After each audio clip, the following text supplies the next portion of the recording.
It's been a while. We are back with Tales of Tempora.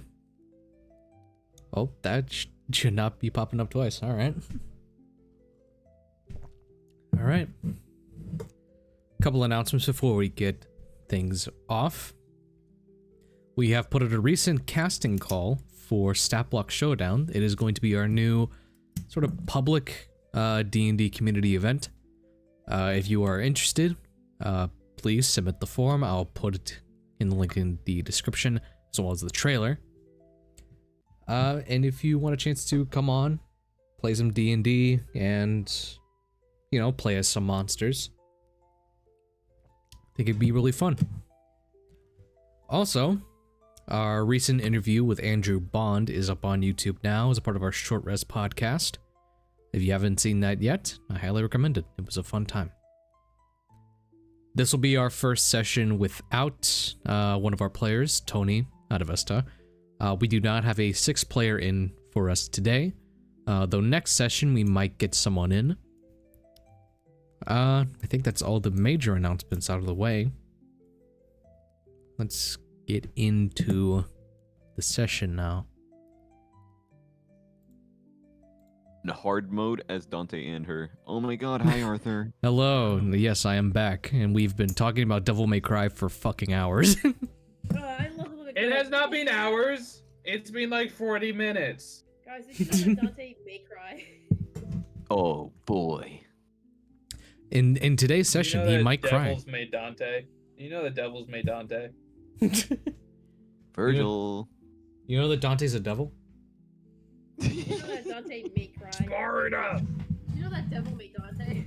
You know Dante made devil? Are You you know- gonna devil tonight? Dante's crying. No. May. Well, who did that to Dante? Dante is crying, comma, May. In May, Dante will cry. In Devil May, made these Dante will nuts. cry. You know, I'm so mad they didn't delay the anime by a month so that it would have been Dante May cry instead of Dante April cry. That's the extent of this joke. Dante made her cry. Me when they don't cry in May, but they cry in April. God damn it. Me when they cry in the wrong season. Damn it. Damn it. We've pushed this joke as far as it can go. Devil May Cry 2 made me cry at how bad it was. Devil May Cry is Sorry, true. this isn't a D&D session anymore. We're playing DMC Definitive Bro, Edition. I was just playing- Yeah, I'll just take myself off the screen and just put up some gameplay footage. Guys, welcome to today's session where we play DMC for like the 3 hours we're supposed to be here. Welcome to the Devil May Cry. April, Campaign. when we were- April I'm is Virgil. Just a- I'm I'm the... playing Dante, but in the weird reboot that was bad, where he had black hair. Oh, I'm playing the green gem. the Green Goblin. Oh, I said Green Goblin for a second. I like panicked. Oh my god, there was a girl. Devil May she did- Cry, Dante. Okay, I don't know if this happened, but there was actually, you know, the Slenderman case where like the 2 girls actually thought Slenderman was real. So there was another bullshit case where somebody actually thought the Green Goblin was real. So this teenage girl goes into a Walmart and she goes into the art section with flammable like leaves, and she has a lighter, and she takes out the lighter and she sets the aisle on fire, and then she runs away. And then the police come to her and she's like, when I took out the lighter, Green Goblin was just talking to me. I was like, shut up. She's like, oh yeah, he was. Alright, so now we're a true crime campaign. Now we're the True Crime Podcast. It was so funny because she was just sitting there. She's like, but I swear, when I took out the lighter, he was just. Green Goblin appeared next to my shoulder and he just started talking to me. Godspeed, Spider-Man. I heard him say Spider-Man. He said Spider-Man to me. I heard it. He said I Spider-Man. heard him. He told me to light the Walmart aisle on fire and then go talk to He was Spider-Man. talking to me. He said, "My name is James Spider-Man." He told me to hijack a plane. He told me to. I literally could not. I was like, "There's no way this video was fucking real." I thought it was like, I thought it was a joke, and then I'd go and watch it, and it's literally just a girl going, "He was talking to me. He was on my shoulder and everything, and he was telling me to light the." All right, we're 10 minutes in. I think we need to start. He told me to recreate a national tragedy. All right. Whoa. I think we got to move on. I think we have to. I think we can Right cry. now, we have to. I think we can cry when I think we can cry when May comes. We can cry later. We can cry later. May. We can I'll cry cry in May, and then tonight. the devil may come. Yeah, we can cry in May. What? We can cry in May. And then devil May. And then the devil may. Sorry, I zoned out for like 2 seconds and I came back to Devil May Come. What? Nobody I- said that. No. I thought I heard Cherry say Devil May Come. No. I think now we have to start. Okay. I think Dante May. That's it, guys. And on that note, I May may the 4th. lose my shit. May you start the campaign. Yes, thank you for asking. I gotta kill more people. Huh? In game. So, we left off last session with introducing the diplomacy period, which we are going to come back into this session doing. We had covered what Saffron was doing on their track. They kind of cut theirs off there, doing the first action. Joseph only went to his captain, but he received a big promotion. I guess like once we come back, I'll ask you, Ozzy, again, if you had anything else planned on your diplomacy track, like if you had any other plans, or if that was just the one and done thing. I'm good. You're good. All right. A lot of other things happened last session. We had to recoup from the death of Frederick Neyland, Sir's I father. don't know what you're talking about. Um, I Out would of- never. I'm out a of- good boy. Adavesta, R.I.P. Tony Rodriguez. Adavesta Dead. fell off the world and into some weird ethereal void with some ancient primordial, or not primordial because that's the wrong wording in this universe, but some ancient spirit speaking a language they don't understand, or they do. It's odd and weird, but none of us know that. None of us know where Adavesta is. All we do know is that they tasked the rat hobo that they picked up off the street to go get more Oh, people. Oh god. And now, Oh, forgot Gaston Tony is left us out with there. that. Oh Like- god. Again, as you can see on the screen, Tony's not with us. R.I.P. Tony Rodriguez. I buried him yesterday. Oh God. They're not dead. They They aren't shipped dead. out. They're not dead. They shipped out. Who did you bury? You couldn't tell I was kidding. Somebody named Rodriguez something T. I don't know. I think they were in That's there. crazy. I think So- they were in there. That's crazy. We're gonna pick up with someone else now. Arthur, can I go last? Because I definitely forgot what I was gonna do.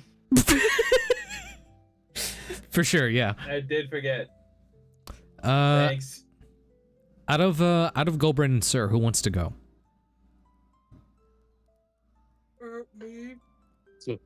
Ladies first. I'll take it up for you. When? I think Flame's dead. Gulbrand? I know I put it. Gulbrand. Big guy? Big guy? Big guy? Gulbrand. Mr. Glenn. Oh, they're okay. there. They're there. He's here. Let's go. They say you can go first, Sir. So you're cool with that? Yeah, I'm good with that. Coolio. You received a lot of letters. You had gotten your various information. If you need to recap on anything, you may, but I'll ask you, what do you want to do on your first step in the diplomacy track?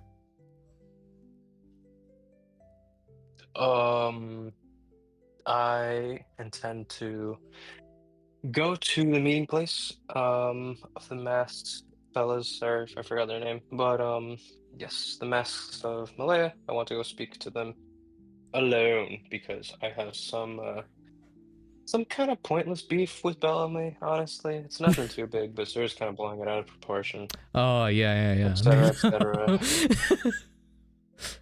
Yeah, Sir's in the so, wrong, I know it. but- yeah, you know, as you're thinking about how Bellamy killed your dad, you walk over to the... Right. I Yeah. would never. I'm a good boy. Rewind the tape. No. Okay. Let me see. As the week goes on, you find the grand opportunity to head out. Oh. Going under the cover of darkness, you leave to where they said to meet, near the lower city, not quite at the brim, but it's deep enough. You look around for any sort of sign, and the lower city's always been kind of dark at night, barely candles lit anywhere. And when you find down an alleyway a bright torch just lit, being held by someone just standing there looking around, that seems to catch your attention enough. I investigate. You walk down the alleyway. You see that it appears to be an older man, somewhere in his 60s. He's standing there with a bunch of robes, some of which covering armored leather and sort of singed metal, it looks like. His details are very obscured, but the most notable thing you can tell is his bottom half, which has this gigantic sort of like burnt flesh kind of mark on it.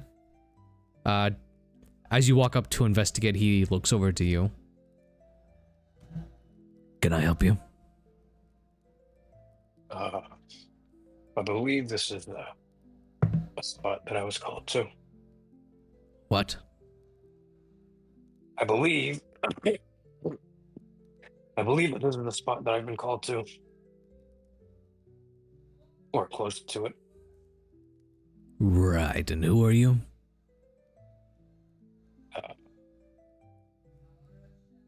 Who are you? You don't look okay. No one you need to be worried about. Who are you? Sir. Sir who? Just sir. Just sir. Like, with an E instead of an I. S-E-R. Right. Okay. Am I supposed to know you? I couldn't tell you. I'm just gonna make my way now. If you have nothing for me. Would you have brought in the letter with you? Yeah, he did, but he's like really terrible at socializing, so he's gonna like begin to start scooting. He has the letter in his hand. Okay, so you have the letter in your hand. Before you move anywhere, the guy kind of sidesteps you to get in front of you, saying, what's that in your hand? Don't worry about it. Right. Well, you're not going down any deeper unless you show me what's in that letter. Who are you, huh? Keeper of the dark alleyway? Dark alleyway keeper? Dark alleyway keeper. He like slowly like pitches the letter towards him. Dark alleyway keeper. You can find out who I am, or you can show me the letter. Just take it. Just take it. Just take it. He takes the letter from you and reads it over. Checks out. And he steps aside, allowing you to go further in as he slowly takes the torch over to the letter to kind of set it on fire. Oh. So you are the keeper of that. He walks in. He was about to be like, I'm the body. Yeah. And he just walks. You head deeper into the alleyway. As you head on deeper, you begin to find that the deeper you go, the brighter it seems to get, as bonfires have been lit onto the side, some of which are in these little disposable bins. You find your way towards a door which has been completely marked up in weird runes, and this large symbol right on like the middle of the door of just a flaming eye, like an eyeball. You walk up. The door slowly opens before you can move a hand to it, and it just sort of does that slow opening as you look into a dark hallway with a glowing light at the end of the tunnel. Okay. Walking further inside, you begin to hear low chanting, low hums.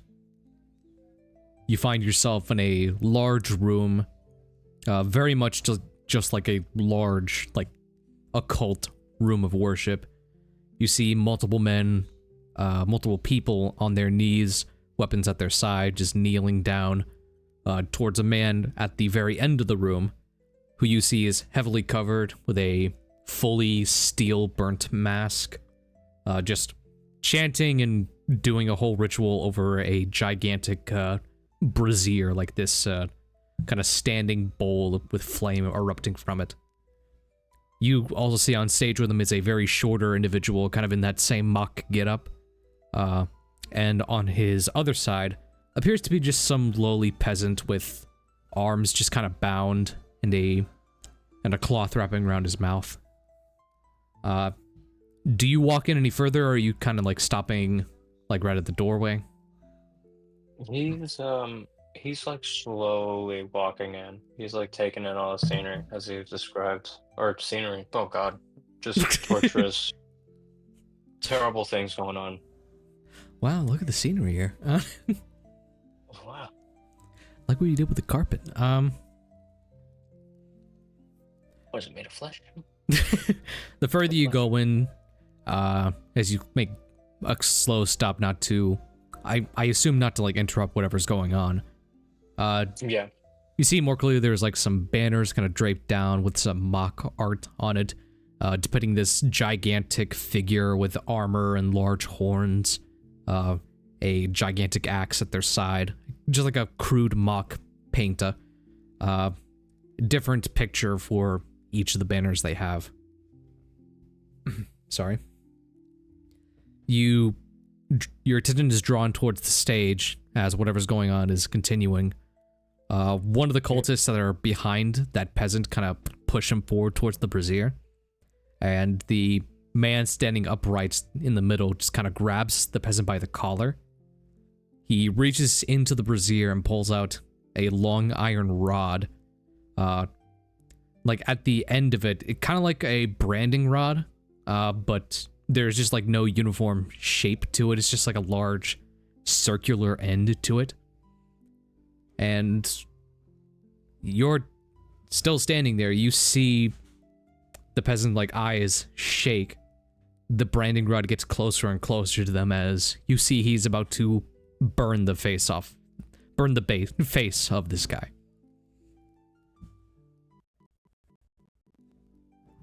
Oh.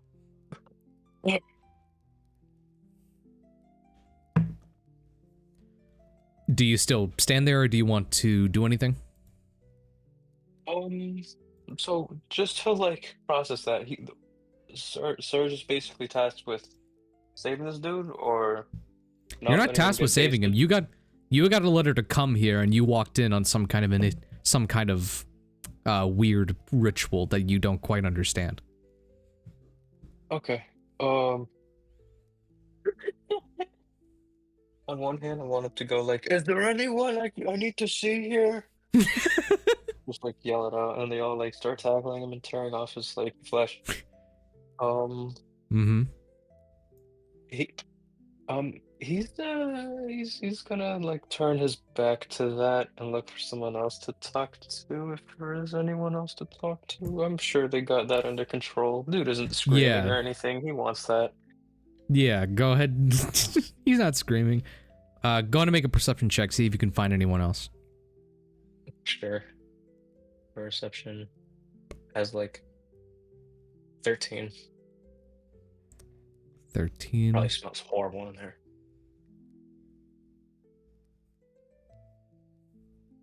Just give me 1 second to check on something. Okay. There we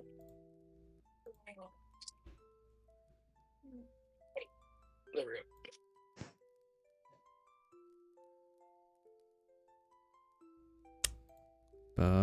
All right, that should be fine now. All right. What'd you get on that check? A 13. There are like some other men in Iron Mask, not really a part of like the kneeling crowd that you see, but they appear to be kind of like muscle. They have weapons to their sides. They have sort of like half-faced iron masks that show. Some of them show like visual burns on like some part of their face. Some of them have like burns on their hands, which some have been exposed. There are like a lot of guards that aren't part of the ritual that you might be able to talk to without interrupting anything. Yeah, I'll go over to one that's like, that looks friendlier to talk to, question mark. You walk up to the one that has the least amount of bird marks that you can see. You walk up to the guy. I got this letter. Am I in the right spot? He looks over to you. Do I have to do? Yeah. Assuming you're allowed even in here, that you would have to talk with our leader, but he's currently busy at the moment. Oh, is it that guy? Do I have to do that? What? I like point at the two that are like currently, at it. The moment you look back, you see that the guy is like shaking around, like screaming through the muffled gag in his mouth as the iron rod is like pushed right up against the guy's eye.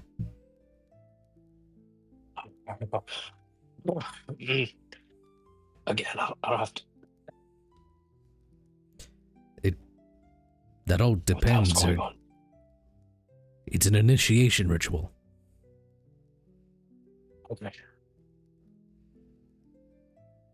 And currently it looks like the guy is, quite honestly, beefing it. He'll be okay, right? It depends if the Mother of Flames deems it so.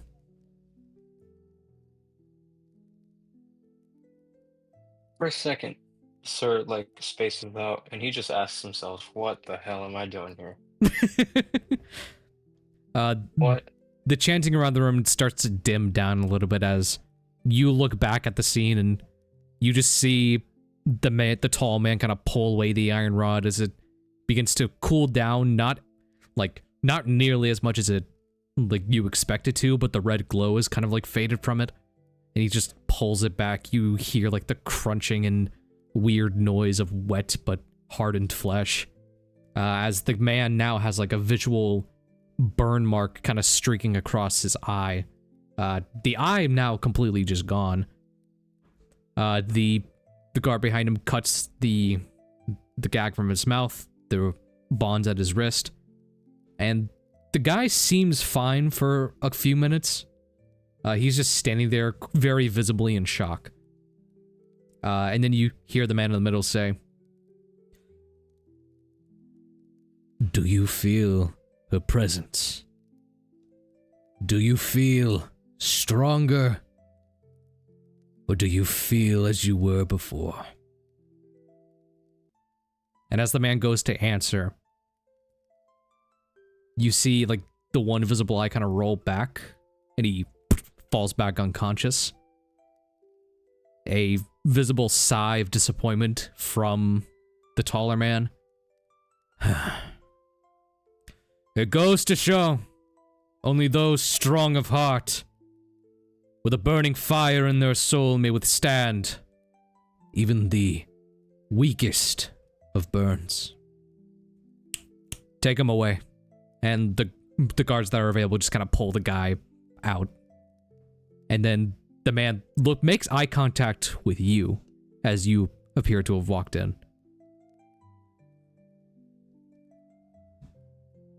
Well, you think it's eye contact. You can't tell from the mask. And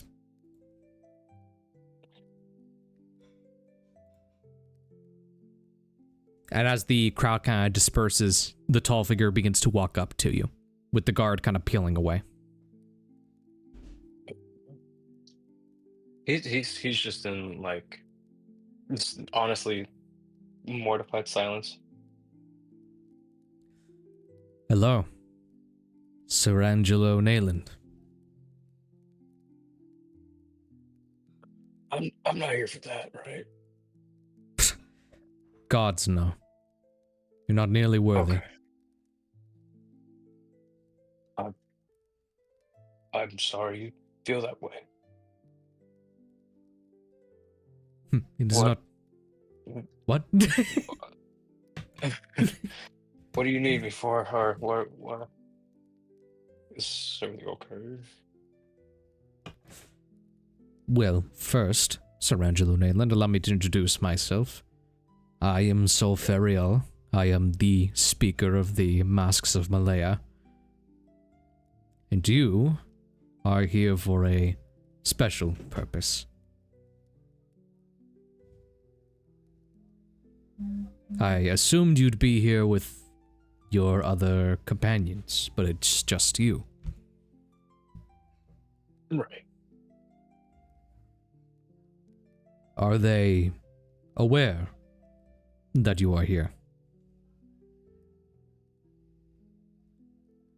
Not entirely, no. No.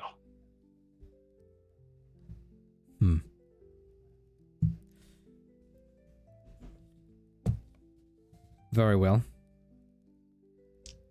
Yes, it is time we discuss matters. Would you mind taking a walk with me through the city streets?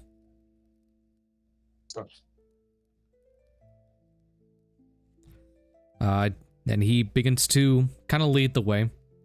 You see him, as he sort of walks, he begins to take off articles of clothing like the iron mask, throw the red shawl over his head, and the cape. And he just kind of passes it over to one of the guards. You look upon a man who's darker of skin, with kind of like the bundled up dreads kind of put into a bit of a back ponytail. The visual burn mark that you see from him is one that's kind of like from the tips of from his pointer and middle finger, kind of running down to the wrist. And you can assume it kind of goes all the way past that, like all the way down the arm. Okay. And as he kind of disposes of anything that would incriminate him to be a part of a cult, as he now just looks like a man in red robes, he begins to kind of walk you out from the alleyway.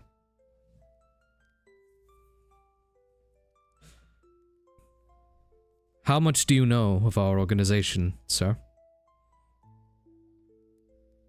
Not much at all.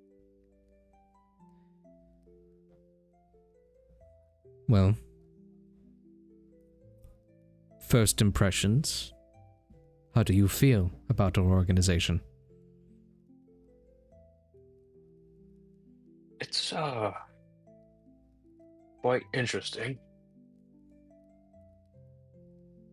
Interesting, you say? Right. I see.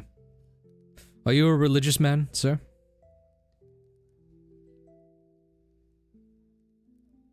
Not entirely, no. But if you call for me, I can only presume you must know about, he, like, kind of shakes his, like, arm that's covered in the gauntlet. Yes, the gauntleted arm. When we first had our eyes on you, did not come with that, but now... That is an odd thing. Nothing we recognize for sure, no. But it is something.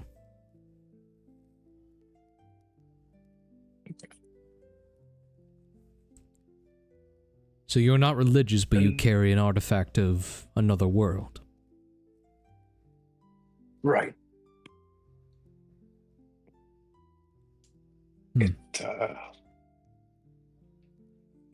really wasn't by my choice. At least at first.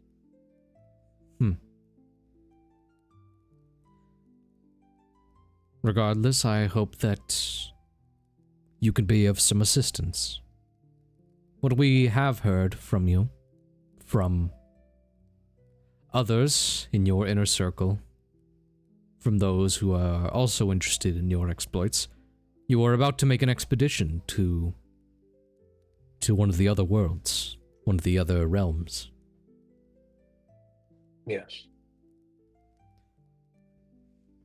We have searched and prayed to the flames that Malaya would offer us a way out from this crowded city, the lowly slums, and towards a great fire. And when word of this voyage had come to us, we decided to take our chance. You're here because I would like, if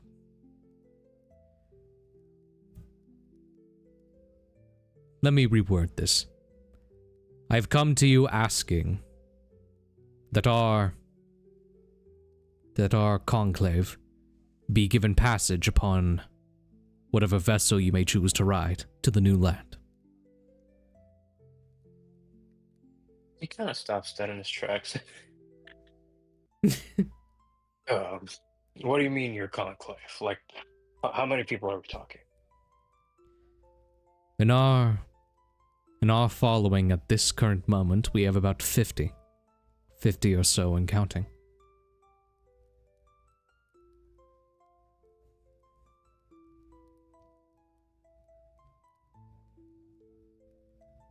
And you expect them to be okay with me bringing 50 unknown masked individuals onto our boat? Why, of course not. We hoped that they would expect you to bring 50 willing civilians of the city of Historia onto this voyage. That, again, are masked. We will not be masked when entering the ship. We will only cover what needs to be covered.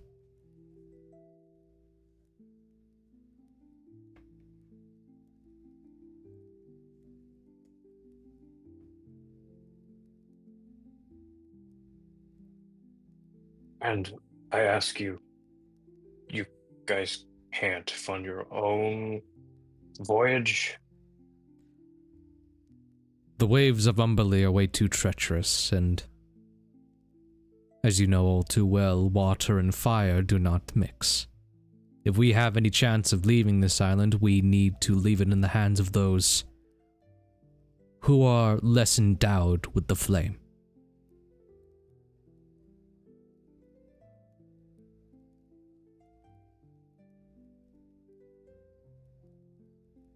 Which is why we come to you.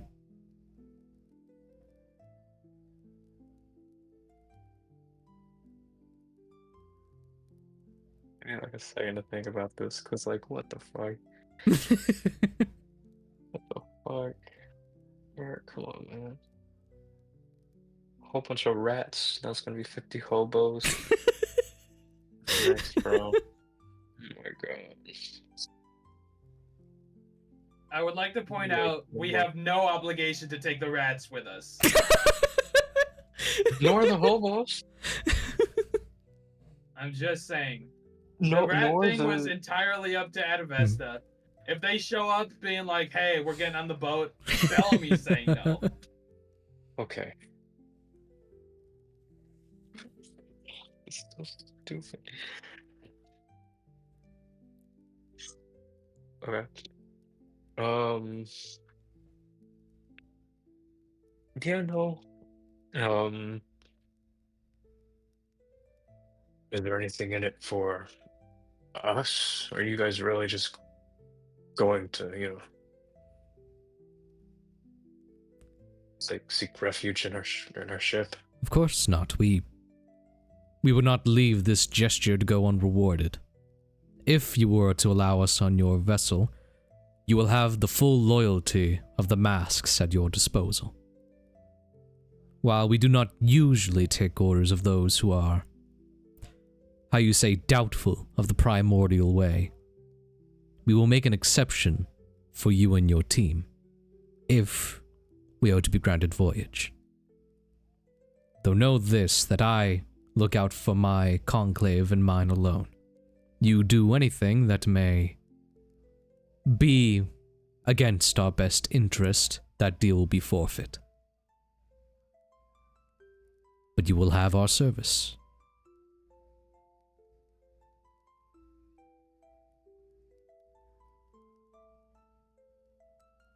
He kind of like looks around a bit. Can I at least like get to know you better or something? This is weird. Personal.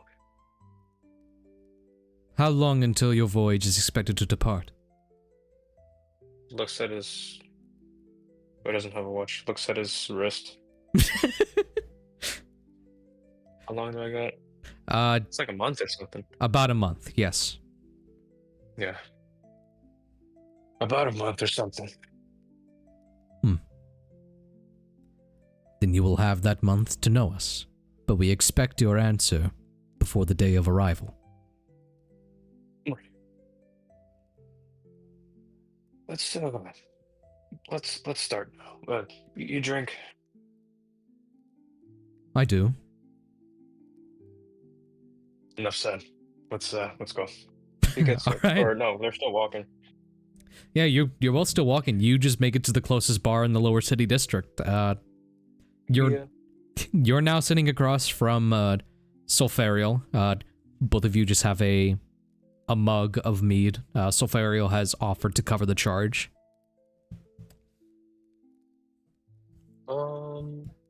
Sir will take his. Wait, how much is it? For the mead, it's just going to be about 5 copper. Oh yeah, no, sir can pay for that himself. Be like, I got you, homie. Yeah. All right, you're good to do the math on your end then. Sure. 1 gold is about minus 1 gold. 1 gold is about 100 copper pieces. So you just I got it. coolio. Okay. But yeah, as you cover the expense of your drink. So, you aren't a religious man, so how much do you know about the primordials? The powers that be? Can I make a religion check? Yeah, sure. Give me either religion or history. Apparently I know so much right now. Like 19, dude. Well, apart from the obvious, you know about the primordial titan Kelimvor, the whole reason for the islands kind of, having to come over to Historia way long back, kind of before you were born. So you know about him because he's like big thing in history.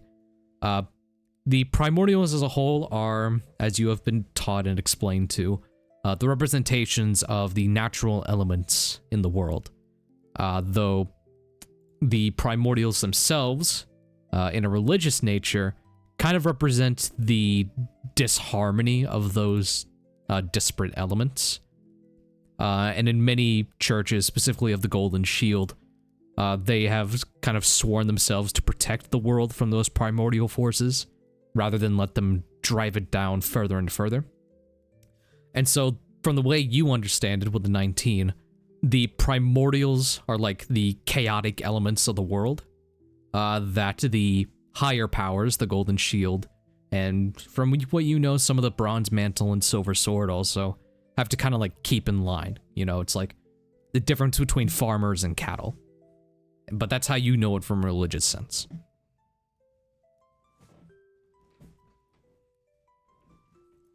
Yeah, so, I know about that much.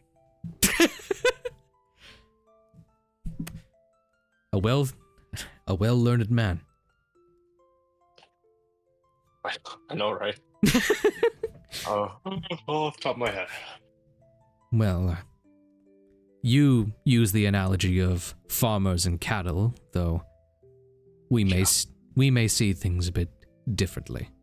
The farmers in this analogy are more so how do I put this? The wardens. And the primordials are the prisoners. My conclave, the masks of Malaya, we worship the primordial goddess of fire. And through us, she deploys her will, that the fire will burn everlasting and thoroughly.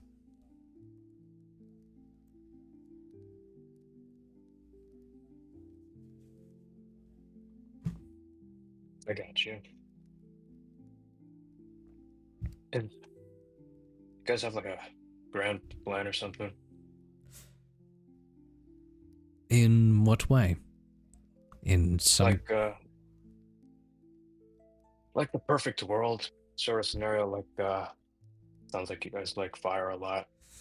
Well, Especially the type that, our vision of a perfect world is a unified globe of pure fire, but even we know that is a distant prospect. Our goal, as it were, is just to influence those through the sheer might of fire, through the brightness of kindles in a dwindling campfire. We worship all things the flame. It is, in hindsight, not too complicated to understand. At least, we don't see it that way.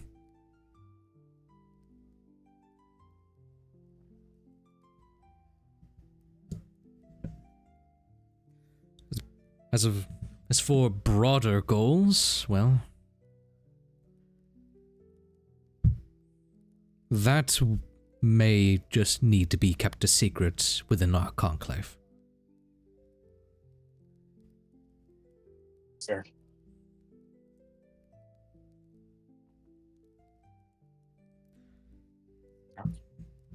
Do you have any questions Oh. from...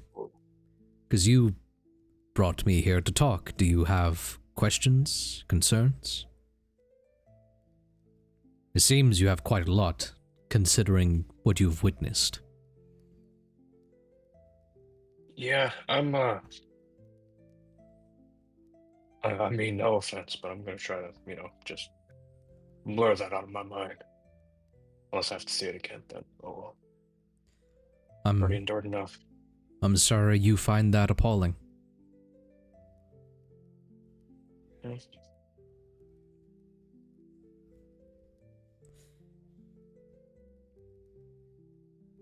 I will cut to the chase. It seems as though you do not quite understand why we've called you. In a broader aspect. Yeah, you said you keep tabs on me. That is part of the whole truth. We have kept tabs on your group as a whole. Right, yeah. Are you aware of the fire that occurred at the old Thieves Guild Hall? He was, playing with his, drink, but now he's, looking up at him. Yeah. Apparently the story goes that some goblins had been kept hiding up in an old Thieves Guild Hall and somewhere on the outskirts of the lower city. They were purged by holy fire.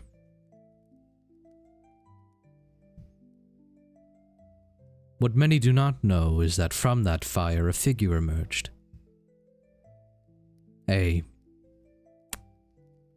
humanoid with wings of flickering fire. Now that happened, I want to say, about a month or so back.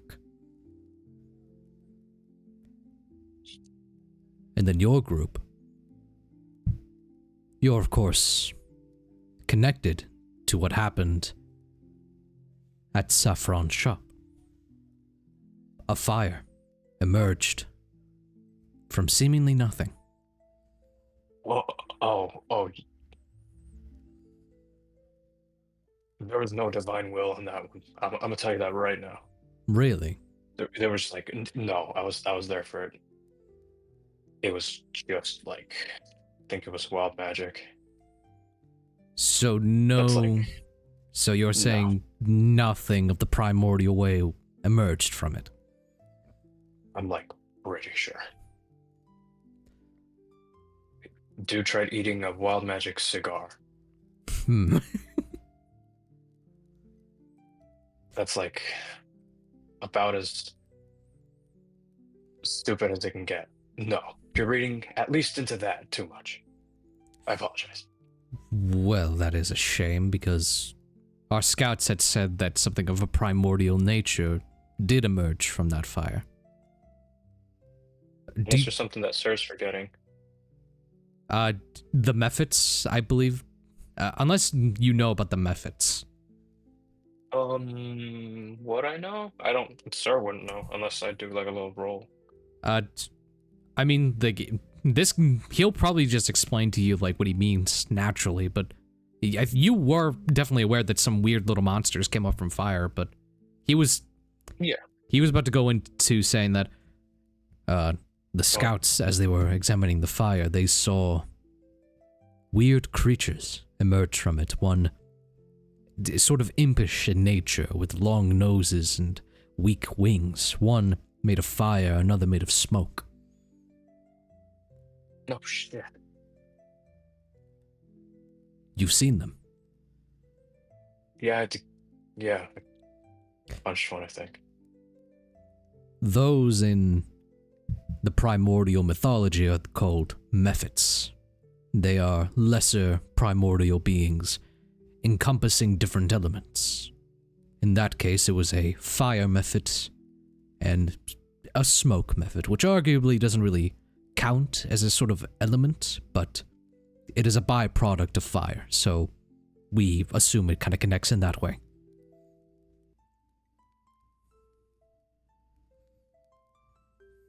You're shitting me. Really?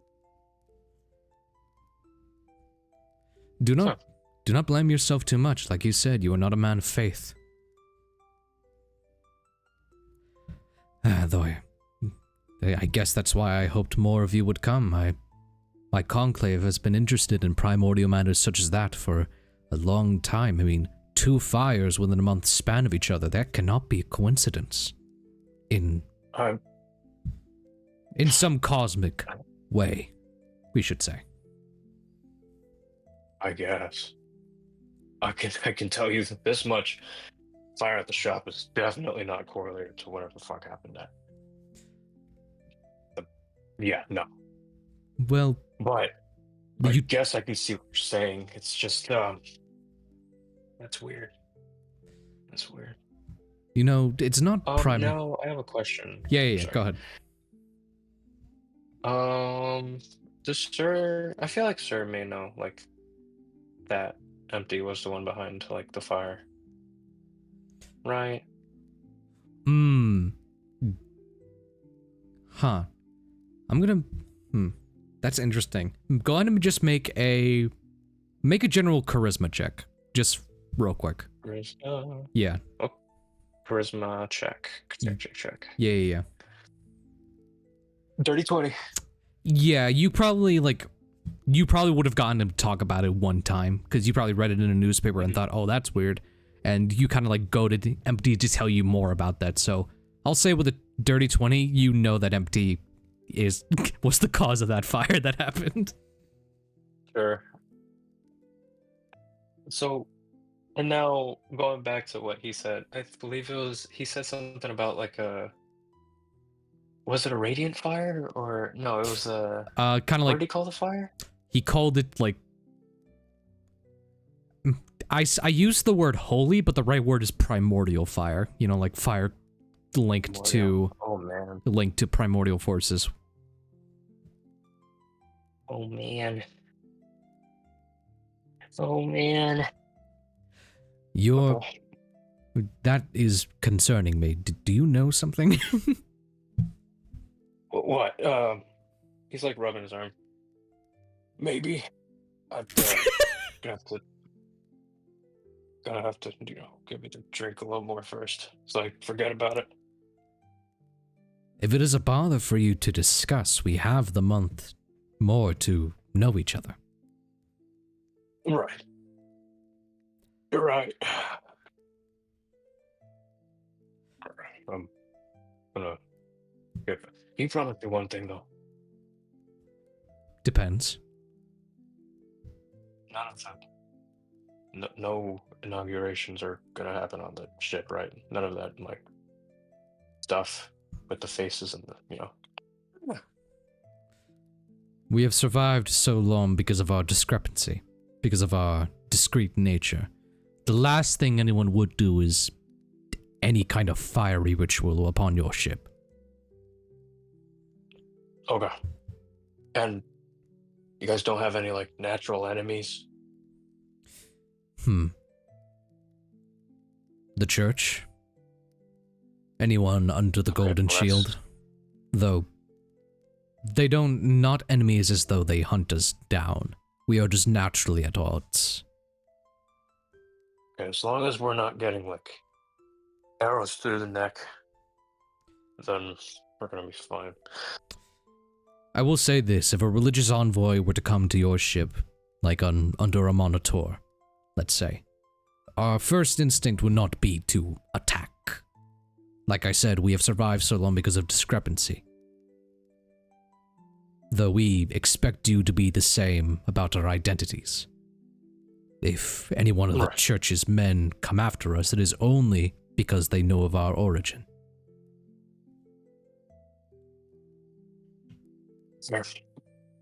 Alright, well, he gets up. It was good talking, Sulfur, Earl, so... Sulfurial. I know it is not an easy name to say. It is not my true name, but it is the name I adopted. Fair. Sulfurial. I'll catch you later, I guess.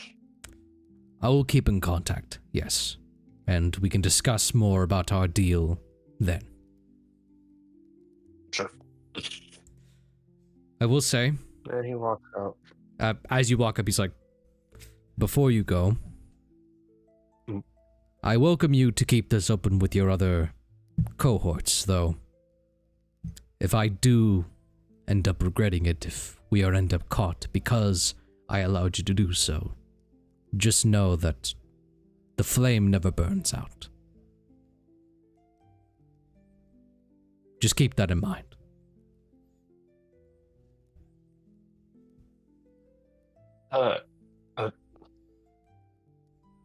I'm sorry, could you put that in simple man's terms?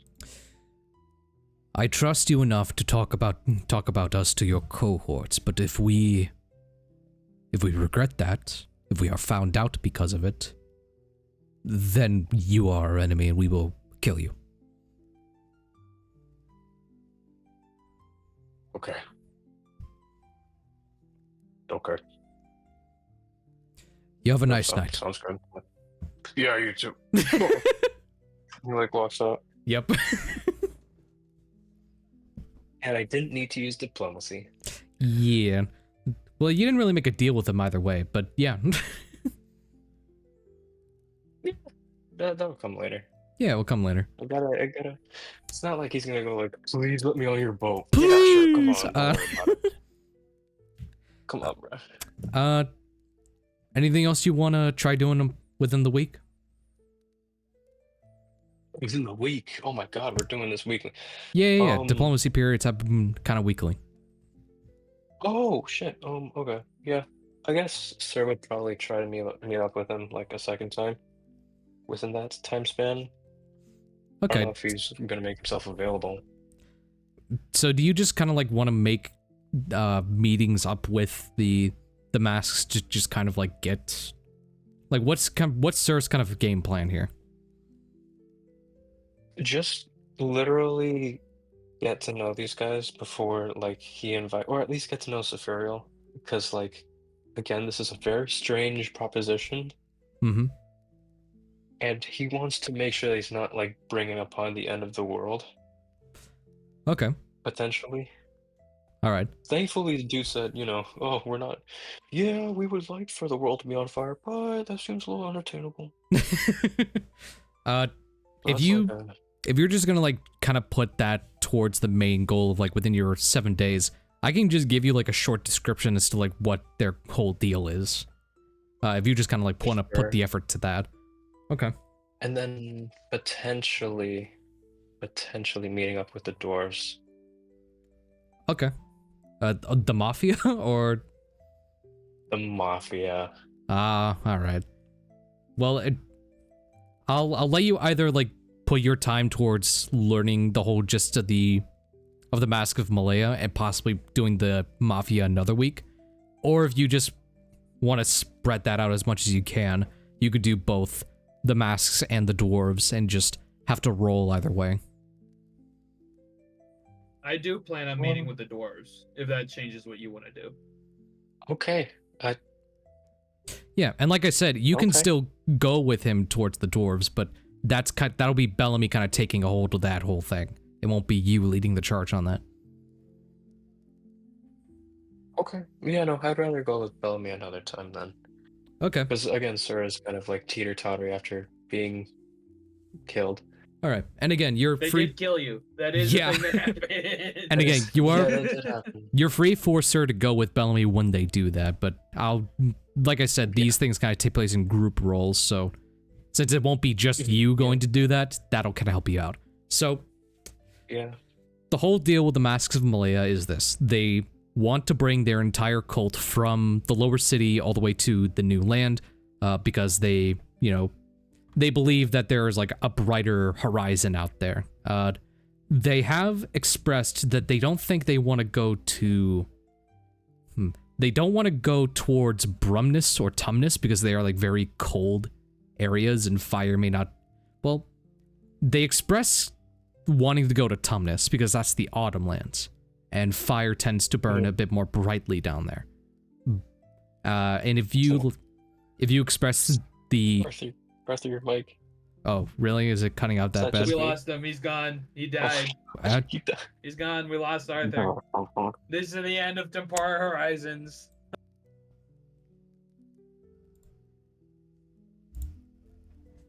And Tempora Horizons is officially canceled as our It's not DM canceled. has died. Oh, he's alive. It's not canceled. oh, he's alive. God, all right. So, the Mask of Malaya have said that they want to take their entire conclave, go to a new land. They express interest in a couple of areas. They would like to go to either Tumnus or Saltus, because if they, as they said, the fire tends to burn brighter in those of great foliage. Soltis is the current game plan. Saltus is that's the current game plan. That's the spring lands. Tumnus, they said that because everything is so dry there that fires will like wish up a lot. Same thing with Saltus, since there's just abundance of like foliage down there. They think, oh yeah, this will burn bright. But the Summerland, oh god, what the fuck? I peeked out a lot there for some reason. The Summerlands are like a third spot. They do not want to go to Brumness. That the whole cold area, like they express committee to stay, and like, no, we don't want to go there. Their entire deal is that they want to expand their reach, their influence, their entire cult onto what could be foreign individuals, like whatever tribe or colonies may have been brought up in the Outer Lands, because that's been confirmed. There are people out there that didn't get the chance to come by, and they might have formed new societies, who knows? And they essentially want to bring their influence to there. They want to grow. Gotcha. They want to grow their worship in Malaya into the fire and whatnot. Though they have said that discrepancy is their biggest thing because they've had to live in the city for so long. And they express a big thing with trust. As long as you don't backstab them, they won't try and screw with you. Though if you do anything to kind of like upend or prevent what they want to do, then that's kind of where aggression lies. Man, these guys are so humble. Why couldn't Jordan be like that? My word. Well, yeah, I mean, you'll find like a lot of these primordial cults are like, yeah, I mean, fire, it burns, it destroys everything. We're kind of self-aware about that, and we love it. We just worship it. So, Sir isn't big into like botanical stuff, as we may know, Mhm. and I'm wondering if he would know like well about colder temperatures and like because I have something that he might want to propose to Sulfurio. What would be like your thing to propose? Basically, and I know he's gonna get an eye roll from this, but what if he goes to the colder temperatures? Because yes, it's harder to cultivate fire, and I don't know if if they have like crazy wicked powers or anything like that. But like if they can learn to like control their fire in like those denser airs, a fire that starts in dense like less oxygenated air will stay on and burn like more vigorously. So you're kind of proposing Brumnus is like like a hyperbolic time chamber. Like they go there to train their abilities.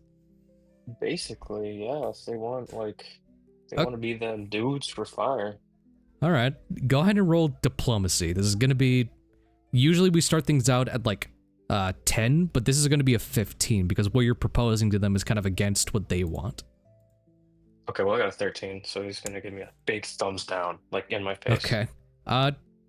You could take the automatic success, but with an added stipulation to that, or I will allow you to kind of rank up a stipulation, and if you just want to roll again, you can.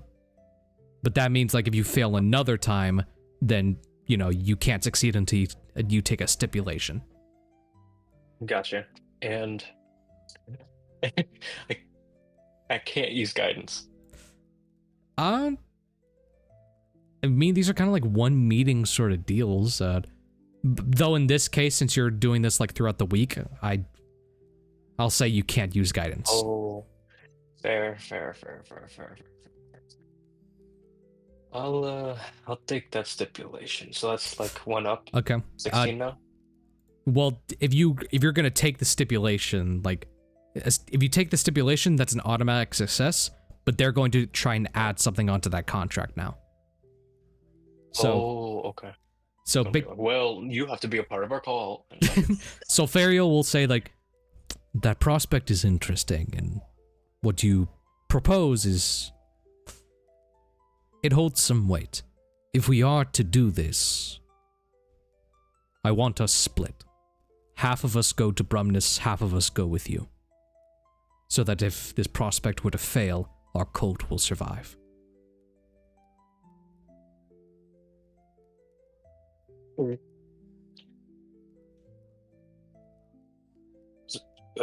What? Well, see, that's the issue. I was like, what if they do succeed and they become like master firebenders and they become the next villain? I see a bigger issue. Are we gonna have to fund their other trip? Is that on us or is that on them? That better be on them. The hell, if they can survive in cold temperatures, they can survive in water. You offered them to go to Brumnus, but you didn't. If you were to said like, oh yeah, you have to fund it, then I would have made it a higher difficulty if I knew that. Oh. That they had to fund their own sort of thing. I was just like giving him an idea. It wasn't like, oh yeah, no, you have to do this and this and this. No, he was like, well, what if you guys try like practicing in the snow? Right. This isn't like an official contract. This is just like an idea. So they're open to the idea, but if they were to do that, then only half of them would go there. Okay. I still think that's doable. Just take half, and then like the other half stay in the city while that happens. Oh wait, no. Yeah, and we're not coming back. I mean, hey, you have your funds, so if you want to like commission more ships, you can. Yes, let me fund the cult. Guys, Sir is such a good character. I mean, you didn't kill anyone's dad yet, so I mean, you're better than most. Sir, why are you so awesome? I would never do that. I'm a good boy. You know, at work they call me a good noodle because I'm a good noodle. But again, I assume you're not like finalizing anything with this week with the cult, so we can keep that up in the air if you want. But right. That's the plan for if it does happen, which it probably will. Yeah. Cool. Bellamy said they wanted to go last, so Gulbrand.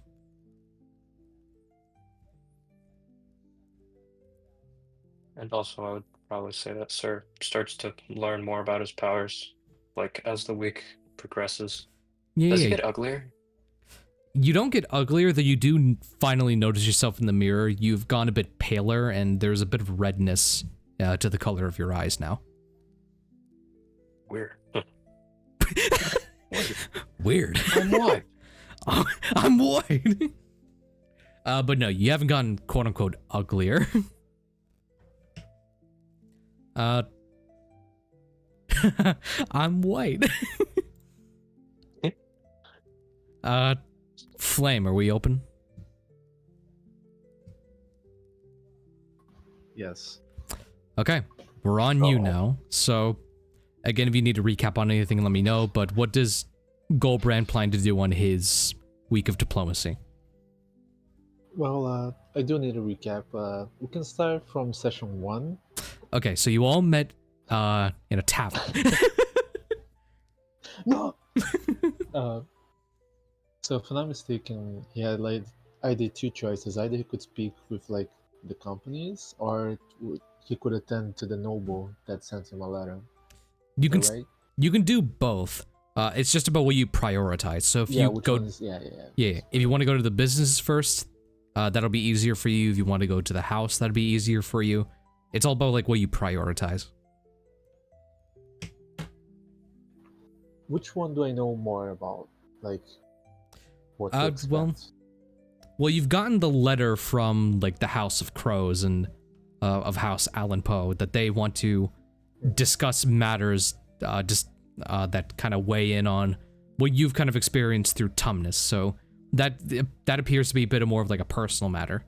And if you want to like focus more on like the businesses side of things, like, you know, like someone like the defunct Miners Guild that may want to like outstretch their sources, some other like lumber companies, whatever, that appears to be delved more into like finances, you know, like economics, sort of culture thing. That's like a lot of the boring stuff we can like speed through unless it's kind of relevant. Mm-hmm. So he will prioritize the boring stuff first, mostly because he doesn't really like his past. Like, he's trying to kind of avoid it. That makes sense. Just checking if I have like any notable ones I want to get through.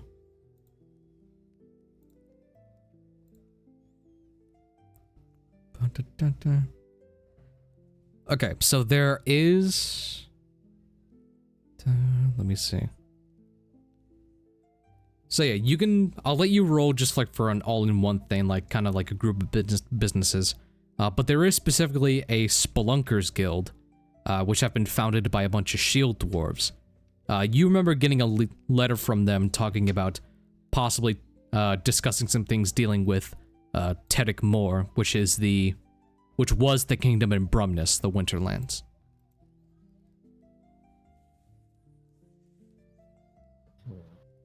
Any others of notable? Directly relating to business, not so much. I guess one of them that would count is an old gnome from Castellum Arborea, which was the Summerlands. Though he's a bit of like an independent contractor. And then you have, let me see. You have members of the Lower City Committee that were part of the Barren Land Democratic Society, a part of that same land, that also wanted to speak to you.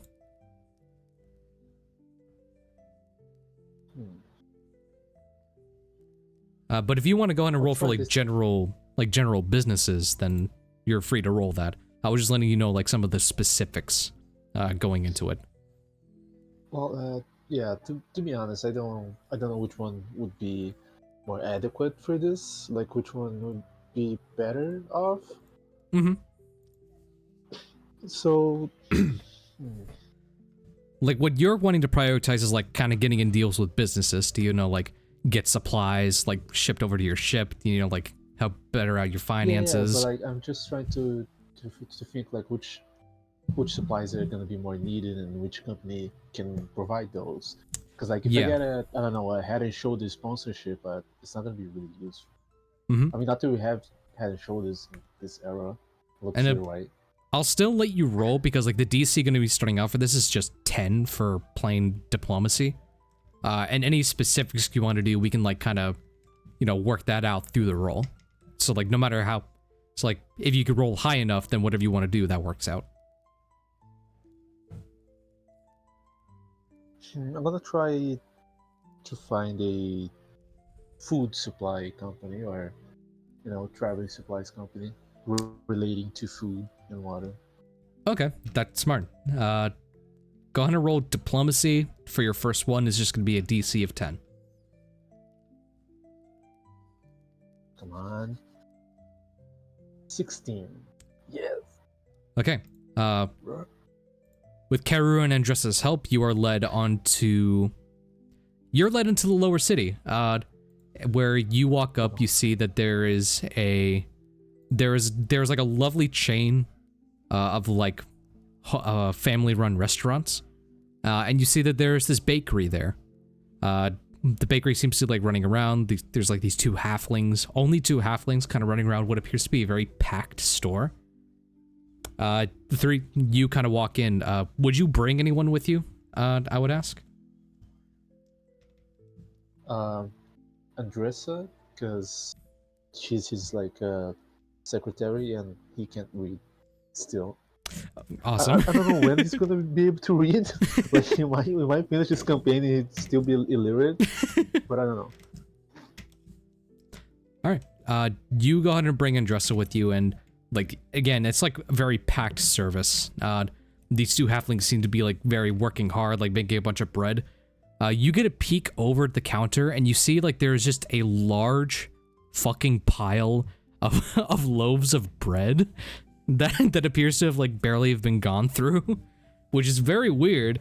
And the moment you kind of walk in, one of the halflings, a female, just kind of runs up, just like, oh, hello, can I get you? Sorry, they're not traditional halflings. Can I get either of you a table?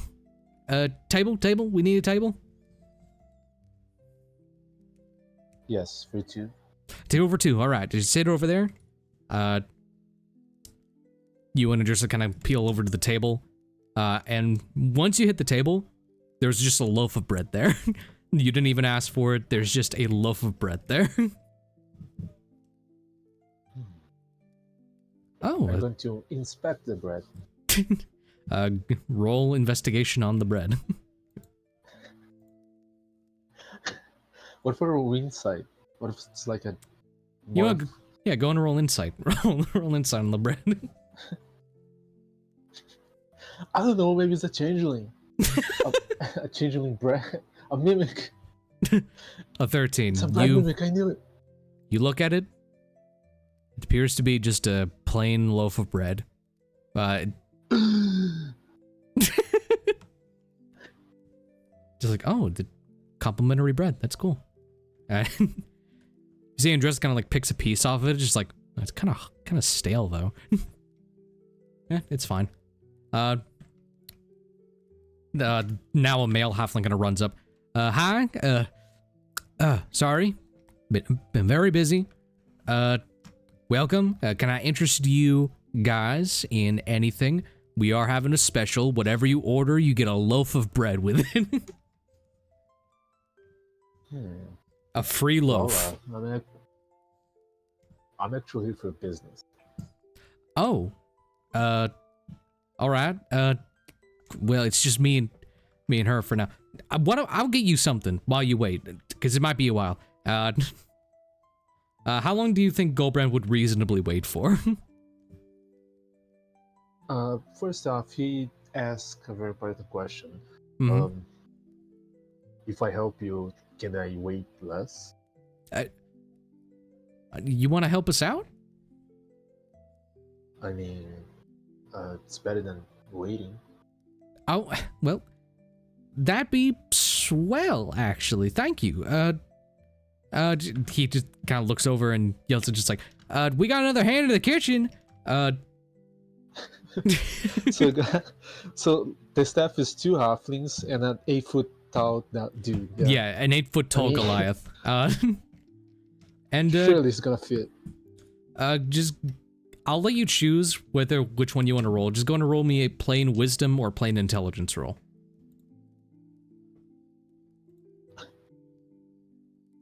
Well, I'm a barbarian, so I'll let you guess which one I picked. An 11. Okay, cool. You know, the help you offer is, while you may see it as like, oh, it's very menial, you know, I'm just like picking up things here and there. You see that the service goes by a lot quicker now the minute you entered the kitchen. And like within like 30 or so minutes, the entire place has been sort of cleaned out. There's still a couple people eating their food. And the sort of husband and wife duo of halflings just like finally take a breath, just like, oh my, wow. All right, we finally got a moment to breathe. Thank you so much, sir. Really, it's a pleasure. You're like taking off his presumably apron, like, oh, don't worry about it. Oh, yeah. You know, when we were known for making 500 loaves of bread and a single batch, you know, it kind of just completely. We didn't expect the publicity to kind of get out there, but you know, it gets out there, you know. Yes. Sorry, don't mean to ramble. You wanted to talk business, is that right? Well, yes, it is.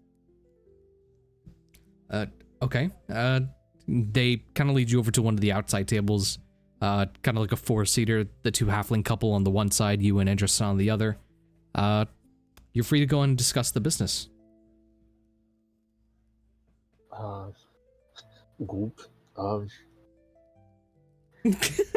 Well, word may come out, and I do not know if you heard it, but me and a couple of adventurers are going on a important quest in another lands, and Yeah. Oh, you're a part. We could. Yeah, you're a part of the pioneering voyage. Yes. Okay. What brings you here then? I believe we could both benefit from a transaction. Our squad gets supplies that are not gonna go stale so fast. Looks at bread, like side-eye bread. Oh yeah, you could benefit from. I don't know actually what are they getting from this deal? Well, you go into it, and they sort of explain like, well, you know, like we'd love to come along and help you out. Me and my wife have been here for a long time. Both of our parents, our grandparents, kind of came in from Adavesta a while back, the whole Summerlands, and we just kind of been here ever since. So, I mean, we're happy with the change of scenery and whatnot. And if all you guys need is just some able-bodied hands to just make food real quick and real fast, I mean, all we would ask is just like some, you know, compensation, of course, but you know, I mean, just you offering us a place on the voyage, it's like, it's more than enough, sir, really.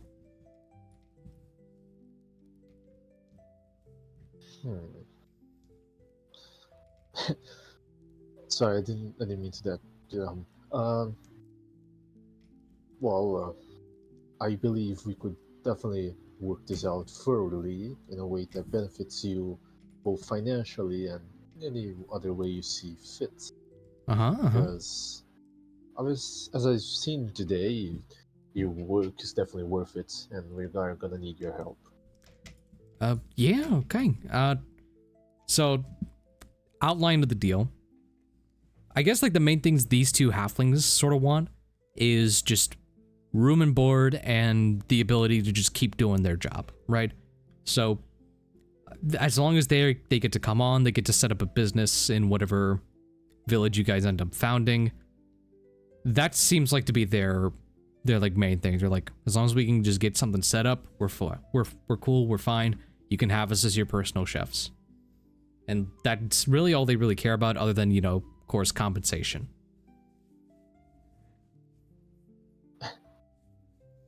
It's kind of funny how quickly they agreed. Like, oh yeah, then we're gonna like move to another land and abandon our business and start a new one. Sure. You see, they go into like, listen, we lived in the lower city for a long time. There was a whole thing a while back where just a random goose woman walked in, and then another guy ordered 500 loaves of bread. All right, but before all that, you know, the lower city is dangerous, right? I mean, we had our business threatened by multiple gangs of goblinoids and other people of the sort. You know, just it's dangerous over here, and you know, we've always wanted to kind of see what was left out there, and that it was kind of promised to all of us, and you know, now that it's kind of at our doorstep, I mean, how could we say no?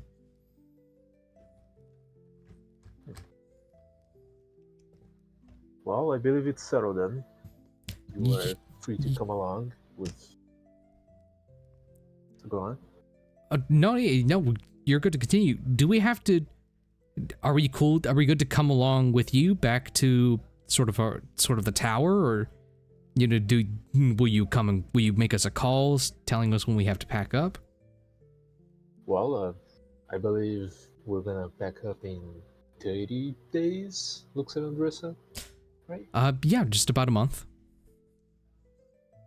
Well, so I believe it is up to you, really, if you want to continue your business and prepare in a month, or just stay at the castle.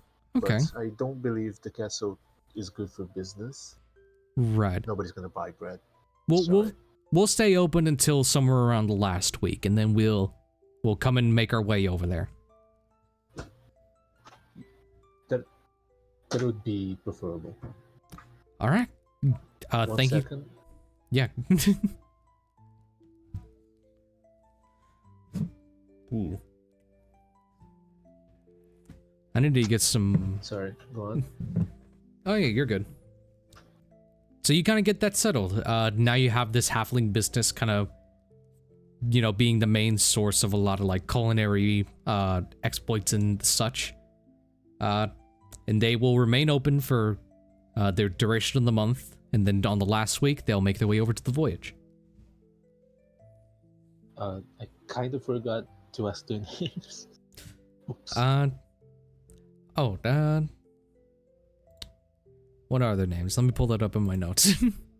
Nah, No. not even the DM remembers. Oh god. I have a lot of notes. I vote for one to be Quande without the dingo fox.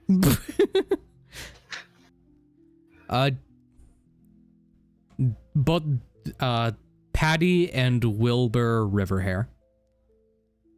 Oh god. Yeah, so it's a couple named Patty and Wilbur. Sorry. Patty and Wilbur, and their last names are Riverhair.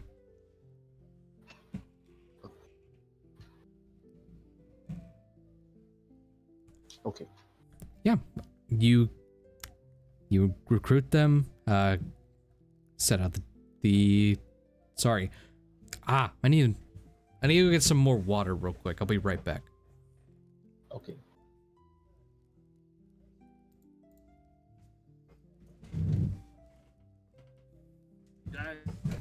Comes back. We should cast fireball on his water.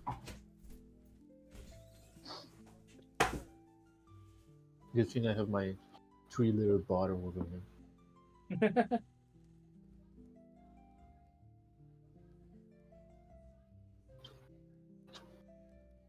Okay, what else do we need? We need food. Now we need water. What kind of business has water? The well. I have the call. you know, I'm bringing along Cult of Fire and Hell. Do you think that'll work? I mean, I think they can help with cooking. All right, I'm back. Sure. Cool. So we decided that we want the cult to burn people alive on our boat. Gotcha. Oh, so you have to fireball on your water. Oh, it's They're hot gonna be the water now. oven. Okay. Anything else you plan on doing on your diplomacy track? I'll let you know that your DC's now at an 18 for anything you want to try doing.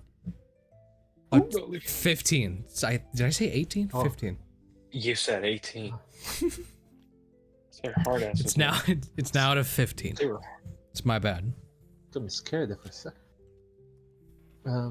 I presume this also includes the noble that wanted to talk about drummers. Well, the noble thing's like your own personal thing, but if you want to try getting It's something, like a totally separate thing. yeah. Like But if you another wanted, DC. Oh, okay. but if the noble ends up being like, well, now I have an offer, then that's when it will come into play. I see. So I'll try and look for either hunters or some company that deals in making wells. In making what? Wells, water wells. Oh, okay, Or okay. just creating water out of thin air, There is magic for that. Can't forget. There is magic for that, yeah. Okay, I'd like so to hire 50 clerics that all know create water. well, that's elemental magic. Okay. So are we focusing on the hunters, or are we focusing on, like water?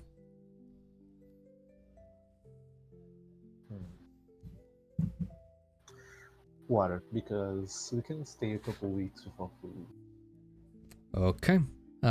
You're good to roll me a diplomacy. That would just be a DC 15. No, I don't think I will. All right. Well, they kick you out. Get out of here. 18, let's go, baby. Okay, cool. You kind of write up a good contract with the water purification company.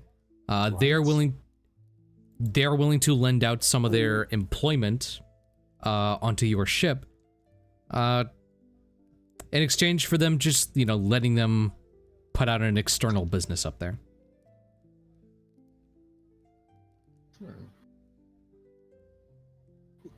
Very interesting. They're gonna brand deals purify I've seen. salt water. Let's go. Infinite water glitch. We found it. Yes, We're gonna basic sell water in the purification. ocean, boys. Though because of the Umberly waves, they have detailed that it's a complicated process to get water from the ocean. But you say that you're going to Saltus, and they're like, oh, that land's like rich in like moisture. Yeah, we can work something out there. We're gonna pull it out of the air. Okay, so we got cooks, we got water. We either need hunters or farmers now. Your DC's at a Or 20. 50 I'll let you know. nobles. What if I fail? We do have a couple weeks to do stuff like this. So if the DC's too high, we don't have to do it now. And also you Wait can until another week. And also, you can still roll, and if you fail, you can take a success, but with an added stipulation. Meaning that they'll most likely screw you over on a deal that they'll still accept, but they want, like, a lot more out of it. What a delightful And- player-friendly way to put it. Well, I And I mean... can still negotiate with them if they want to screw me over, I think. Right? Essentially... Like Someone told me force- the same thing once about the wish spell. Oh no. Well, the wish spell is like, you wish for whatever you want, and then that happens. But And then the DM fucks it up. And the DM Yeah. is like, oh, you worded it wrong. So now, you wish for $1 million, and $1 million worth of gold bars appears above your head and gives you the terminal brain damage. But no, Die. it's very much just straight politics, right? You offer them something, they're interested, but they're going to add a lot more onto the contract. So they might still agree to it, but they're going to like counteroffer. And if I wait another week, I can just try again. If you wait another week for another diplomacy period, your DC goes back down to 5, so you can then go out and make more deals that way. It's all about priorities. So let's say I fail. Yeah. No, yeah, go ahead. So let's say I fail this one. Mhm. Next week, I can try again with the lower DC, or are they gonna like remember like, it's this guy again? Well, if you're going back to the same person, we'll work it like this. If you fail this week, and then want to go back first thing next week, the DC will be 10, but then your next one won't be a 15, right? So that's just going to mean that it's going to be more difficult for you to convince them. But it won't go against your overall track. And how long are you gonna stay on the new lands that we're trying to colonize? How long are you going to stay there? Well, it's implied that it's kind of sort of like a permanent process, though. Like once you get there, you can set up your own voyage to kind of like go back as long as you have like proper clearance too. And their mission is like to kind of make a little village that's gonna turn into a city and go on, right? Yeah, or is it just to get there and like this is good for land and that's it? No, you're full on like going to colonize, right? You're full on going to make new land. Full on Napoleon, oh god.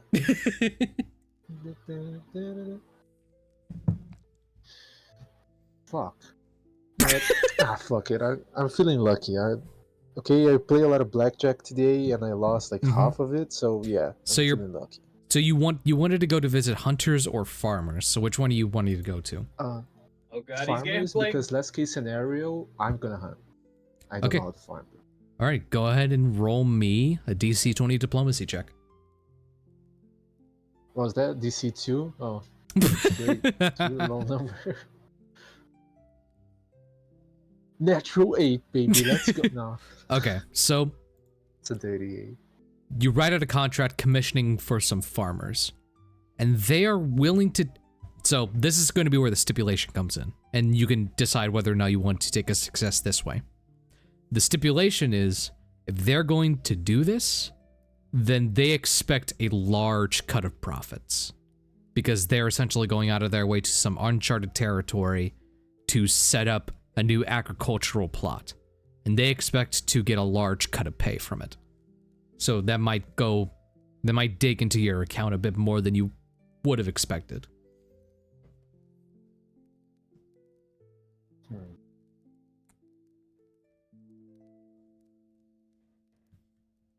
The pay's Do I know how much? The pay is like something we can get into, like kind of technical and like mechanically wise. The main thing they want to have full clearance to put up a plot anywhere they want. So they want like full on zoning laws without like any complications.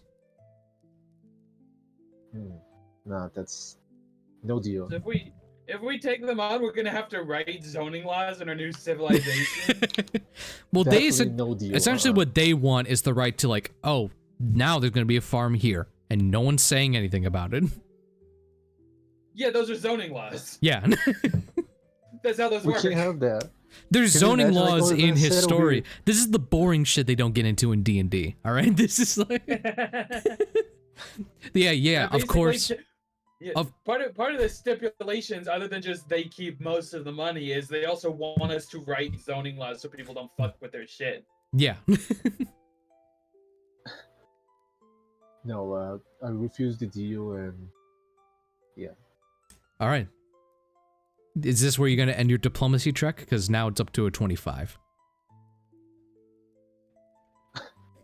You can't hit It's way that even less on a than- natural 20. I'm feeling luck now. Nat 20, total of 22. Adavesta, give me guidance and help me. I don't know. Give me enhanceability and guidance and advantage. No, yeah. For now, I cannot. All right. No, I cannot. Do you still want to head over to the House of Crows? Yes, Okay. if possible. Sort of like on your last trek of diplomacy, do you take Andressa with you on this, or is this like a solo thing? Oh no, Andressa comes wherever I come. Okay, Mostly cool. because it can read, but also because she's a missing. Okay, okay, cool. You and Andressa make your way towards a bordering part of the central city and the high city. So this is kind of like on your way back sort of thing. You come across a very sort of gothic looking house. The columns are made of like this black stone. A lot of it appears to be like kind of painted over with some kind of black paint. Oh god, sorry. Up front, you see that there is a large unfurled banner of like a heraldic crow, kind of with their wings outstretched. Go ahead and give me a history check as you look upon those wings.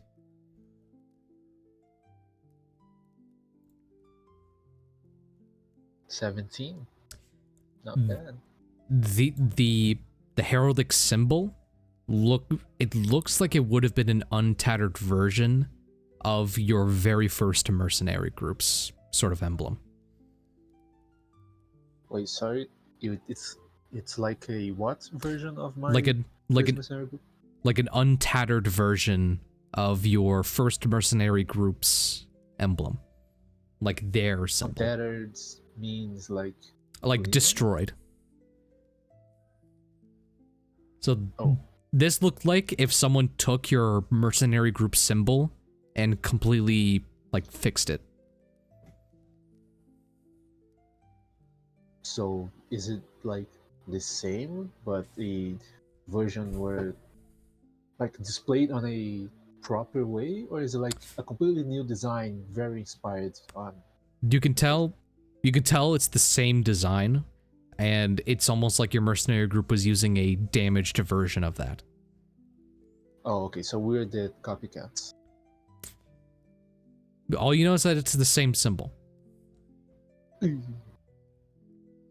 Little butterfly. Does actually have consequences.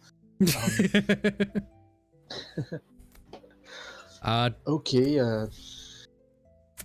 You going Kind to of confusing, but okay. go on and make your way further. You are led in by House Allenpoe's butler. Walking inside, there's like a large sort of study hall, bookshelves kind of lining everything. The bookshelves aren't really filled that much, but they are in an abundance. There's sort of like a campfire going off, and there appears to be like a very older sort of human gentleman kind of like flipping through a page of a book. The butler walks in.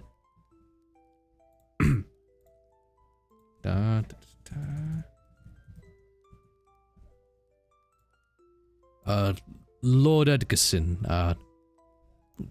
Sir Gulbrand and Andressa Barberry of the pioneering expedition. The man kind of pops up from the book. Thank you, Constance. You can leave us now. You two, come here, sit.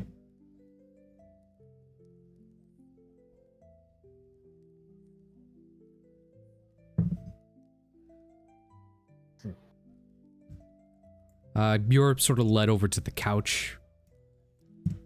It's you and Andressa sitting on the couch, and across from you, a very old sort of human male, kind of sunken in features with like a black it's salt and pepper sort of beard, but the black kind of pops out a bit more. And he was wearing like a very top fashion, like black outfit with sort of the silver lining of kind of vine design onto the dress suit. And you see that he just has he has a book open on the Elven language that he's just sort of reading through. He does close the book as you sit down and kind of addresses you formally. Sir Gulbrand, or would you prefer Gulbrand the Great? Let me just check something. And in Elvish, I just reply, Sir Gulbrand will do just fine. He responds in Elvish back. Ah, a learned man. Very good. And Andressa's there very confused.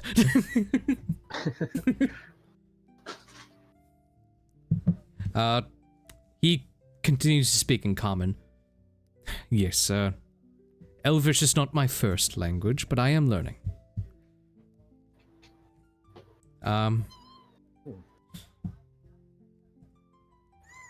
I assume you...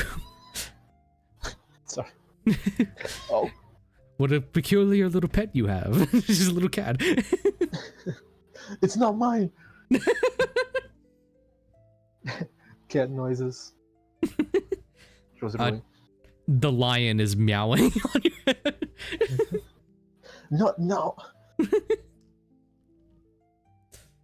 Yeah. So, you've received my letter? Yes. Very well, sorry I could not reach you out in a more formal sort of way. You would not believe how hard it is to get postage out to the government's building. Though, when I heard about you arriving from Tumnus, I could not pass up on the opportunity to look upon the man myself.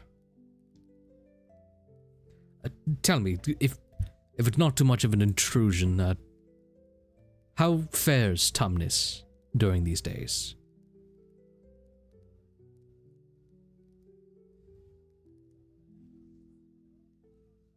Sorry, did he mention his name?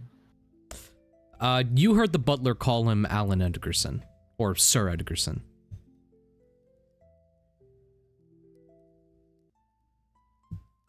And while Gulbrand hasn't been there for a while, would he heard anything from him? You can tell this question's sort of more posing like how it's been faring, in your sort of time living there. Like Oh, okay. You get the So not idea. in my absence, okay. Yeah. You get the idea that this guy hasn't been there himself physically, but has a very strong connection there, and he just wants to be like, well, how is the land, you know? Well, it is. Well, the best way to put it is it's a cold place, both in temperature and in other ways. It's a place riddled with war and mercenaries, cold-hearted people in a cold, weathered place. Is the best way to put it. So Jackson Null's findings were not for nothing. Jackson. Jackson Null, he is from House Null. Me and our families were intertwined into the Houses of Autumn. We were sort of a united front in Tumnus, before the storms came. So you've been there? Me? No. I believe my father, yes, he was the last man to be in Tumnus before the storms came, though this was years ago. I'm an older man, you see. My memory does not fare me well. But my family has been in Tumnus for quite some time. So is Null, so is anyone under the banner of Autumn.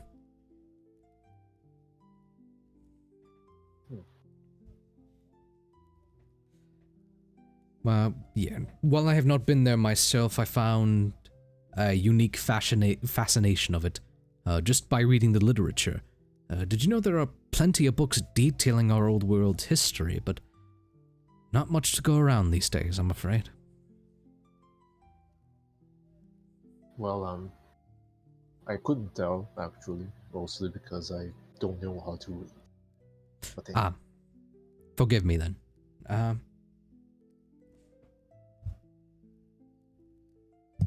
When they detailed your arrival, you had the makings of a strong warrior coming from a clan of, well, he kind of gestures to the lion hood and everything.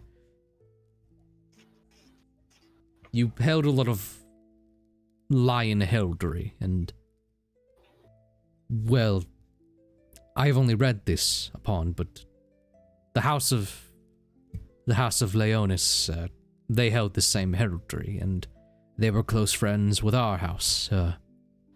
House Allen Poe.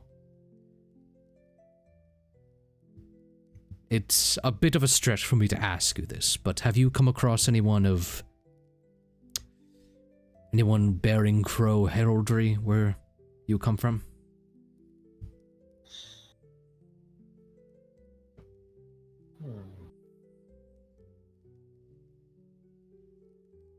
Why do you ask?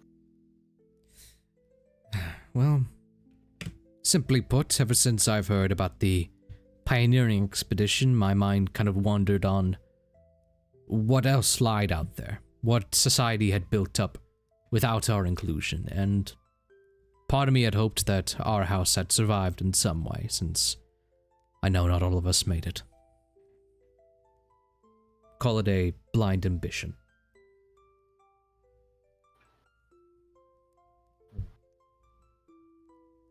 Well, blind ambition.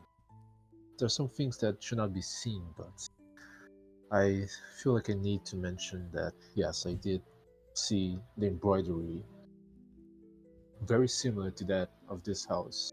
We actually used it as our banner, or we, the banded lion. But it's been a long time since I used it, and I don't plan on using it again. How come? Did the people who used it use it in vain? Well, we were a band of mercenaries. We usually focus more on money, so I'll let you decide if it was in vain or not. I believe they are still using it, but I'm not too sure of that. He doesn't know what came of the band of the lion. Ah, I see. I had hoped that it'd been manned by some distant relative, but from what you're telling me, and from Noel's findings, it's what we feared. A lot of mercenaries ever since the time of the storms have just adopted the banners as sort of markings of war. It is disappointing. A tragedy. Well, you wouldn't happen to know... So, the name of the guy on my backstory was Miguel, right? The leader, the band of the lion. They had a fight with Gulbrand and lost, and they separated. Yeah. That was the name of the leader of the leader of your sort of clan, Miguel. So I asked him if he knows about Miguel, if he's like related to any shape or form of at all. And I describe him as well. Describe his appearance and whatnot, just in case.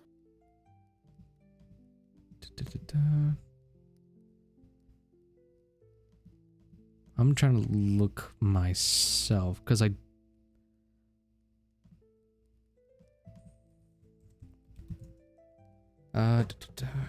me go into roll form, actually.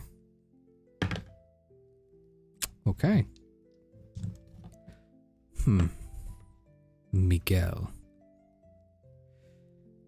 Well, it sounds like a name used by mortal man, but it's odd. I've only ever heard the name used once, and that was just with the Band of Lions.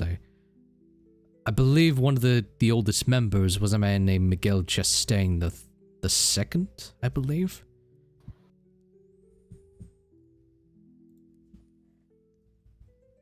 Yes. I was hoping you'd know him, or that he would be related to this house and carrying your banner in a honorable way, but it seems Ooh, and so to clarify, Miguel Chastain holds the banner of the lion. This guy is a part of, like, the banner of the crow. I don't know, why are they using the same banner? Just maybe. Maybe like change the houses? I don't know. Well, when I Wait say a second old... there. Hold the phone. So when I say your old mercenary troop, I mean your first ever one, not the Band Alliance. This is the Band of Crows. This is the band that that adopted very you. first one. Oh shit. Yeah. Yeah, that didn't go too well. Yeah, That didn't go well. that does make sense. I was about to ask, like, why is the Band Alliance using crows as banners? Like, oh, yeah, like guys. Yeah, no, this is... Yeah, no, sorry. Yeah, that was huge misunderstanding by me. Hey, it's all good, man. But yeah, your first ever band in mercenaries was known as the Quarter Ravens, and that was ruled over by a guy named Kane Wesley, who you promptly killed before you made your exit. Oops. Yeah. But you can tell, like, from the naming convention, Kane Wesley, it doesn't seem to, like, have any, like, distinct relevance to... Yeah, nothing to Allan Poe. So everything that's been said so far is still true. It seems like these guys are just using the banners as, like, you know, marks of war and whatever. But I will say, that you still get that information about Miguel Chastain II. Because you know that the guy who you served under, Miguel Chastain, that was his name. But the timelines don't really add up. So he said he knew Miguel Chastain a while back, but that couldn't be the case if the Raffle Storms happened thousands of years ago, right? So what you're getting at is that maybe there are two people named Miguel Chastain, or maybe they're related somehow. Because that guy was Miguel Chastain II, or, yeah. Or he's an elf. Or he's an elf. No, Miguel Chastain is human. What a human? As far as you know, normal human.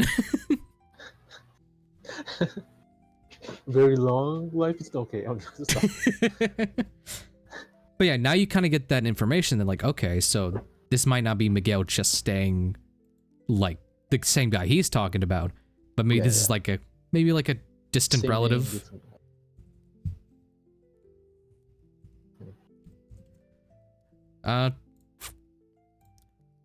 Yeah, as you both are talking about that,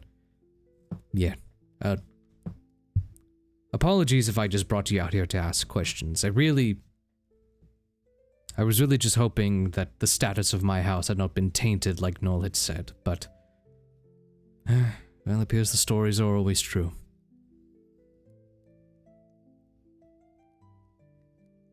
Well. Well? I was still not gonna make an offer right there, but go on. Well, if you want to speak up, you're free to speak up. No, I need to hear what you said before I speak. Strategy. Okay, so he goes on by saying, I don't know, I just had some sense of hope that you had something of, not to say something of meaning, because you've provided more than enough for me, but I don't know. Something of personal connection.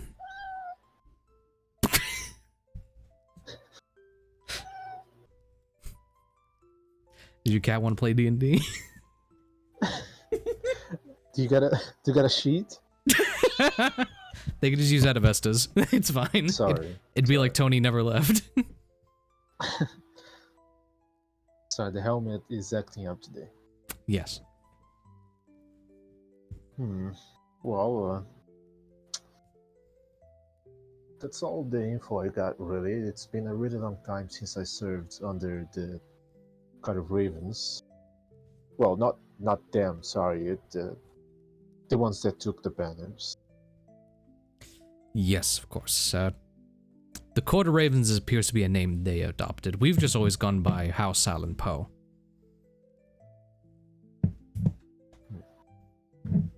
Well, is there anyone to uphold this house's name so it is not scratching dirt as opposed to drums? Well, as far as I know, am its last surviving heir. My wife, a while back, a year or two, she had unfortunately passed away, and we did not have time to conceive an heir, so It is just me at the moment.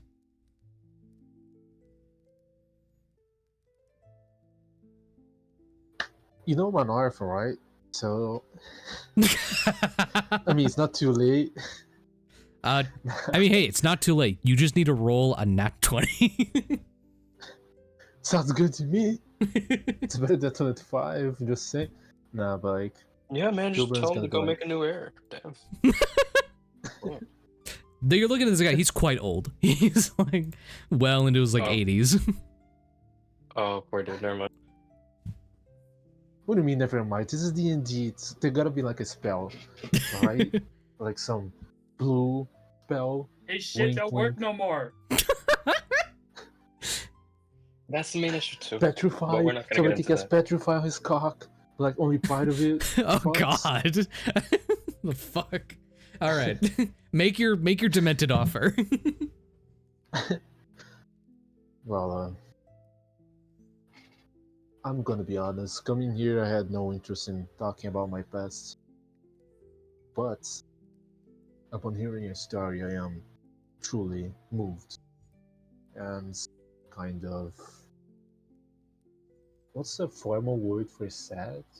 Gloomy? Not under the weather. Under the weather is In grief is one, just in grief. yes, in grief. Yeah, in grief with your story.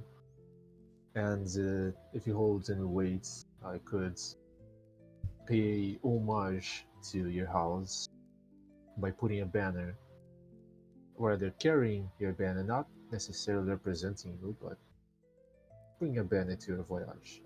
It's not much, but Ooh. most I can do. I will say Unless you want to adopt me, thoughts? what? Adressa, don't get in this matter. The fuck? Sorry, Adressa. I was gonna You lower think your you're a DC. little too old to be adopted. Oh, adopted. Wait, what did you understand? Whoa, So we're gonna move on.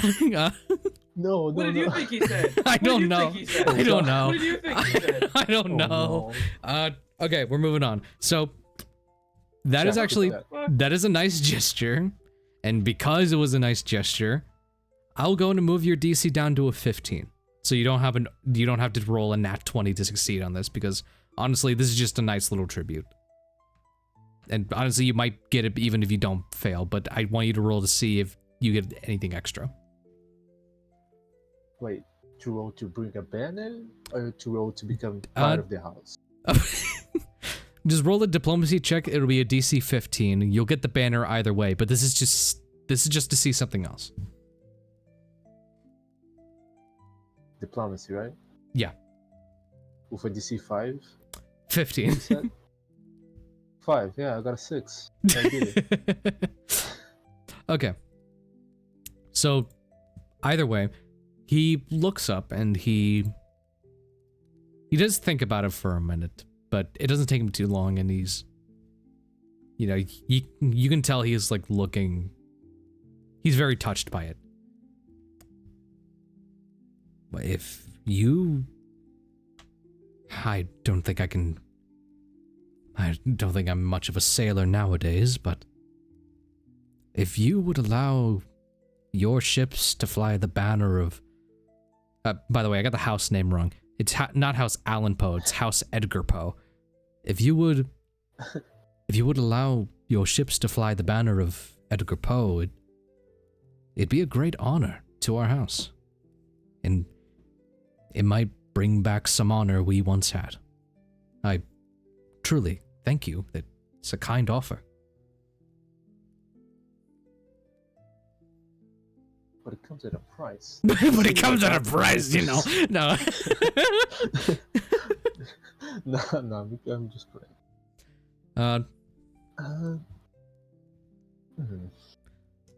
So I'll say throughout that deal that whatever ship you get, you will automatically get a commissioned banner, and your ships will fly the banner of House Edgar Poe.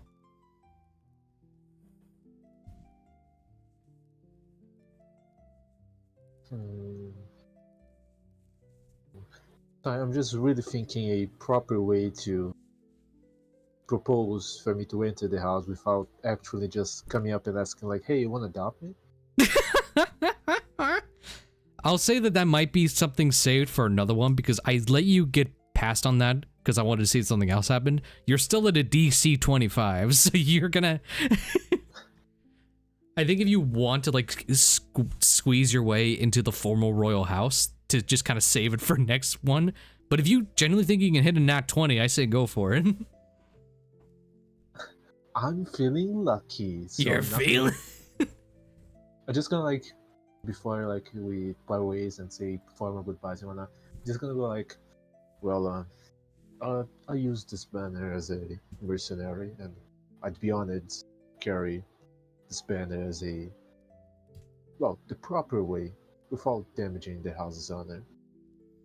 Either that or encouraging, not encouraging, carrying on the image of this house in other ways.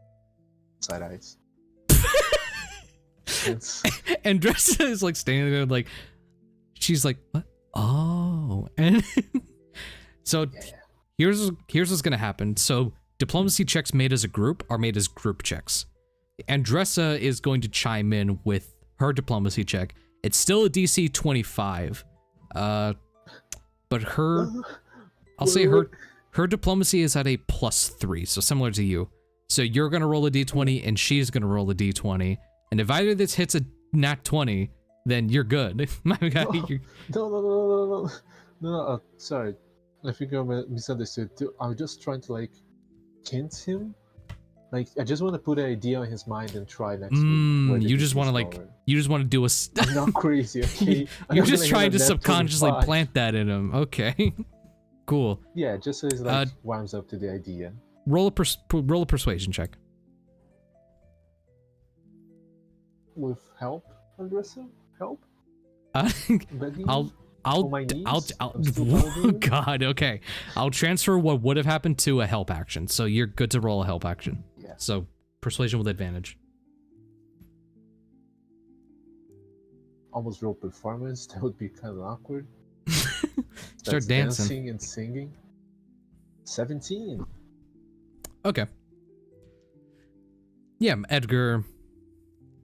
He nods. That is a nice thought. Yes, thank you. And you sort of depart from that house with a bit more knowledge, and now with your ships flying the banner of House Edgar Poe. It's so hard not to say Allan Poe because of like this whole guy's like a pun on Edgar Allan Poe, so it's just hard not to say that, you know? Yeah. Coolio. I assume that's going to be it for you, Gulbrand. You're at a 25 diplomacy. You got your personal stuff done. I think we're good to move. Yeah. One more thing. What's up?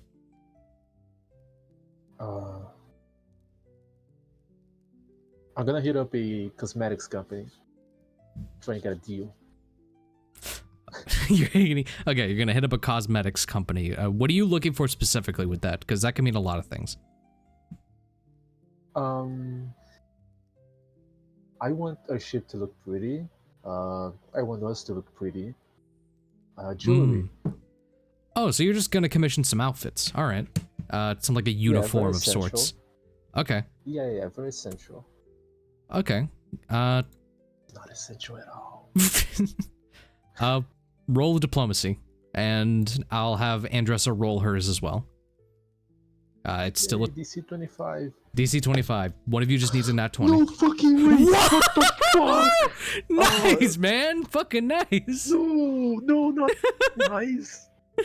That's supposed to happen to hunters or farmers, not goddamn jewelry. Alright. I used my luck. Oh. Andressa got a 9, so she wouldn't have gotten it. So, yeah, okay. Nat 20 on a diplomacy. So cool. Yeah, you... Fuck. so mad. You hit up a local boutique, and they are willing to commission some fine uniforms for your pioneering fleet. and they are also willing to design you not only like dress up the ship, but design you a banner for sort of your group.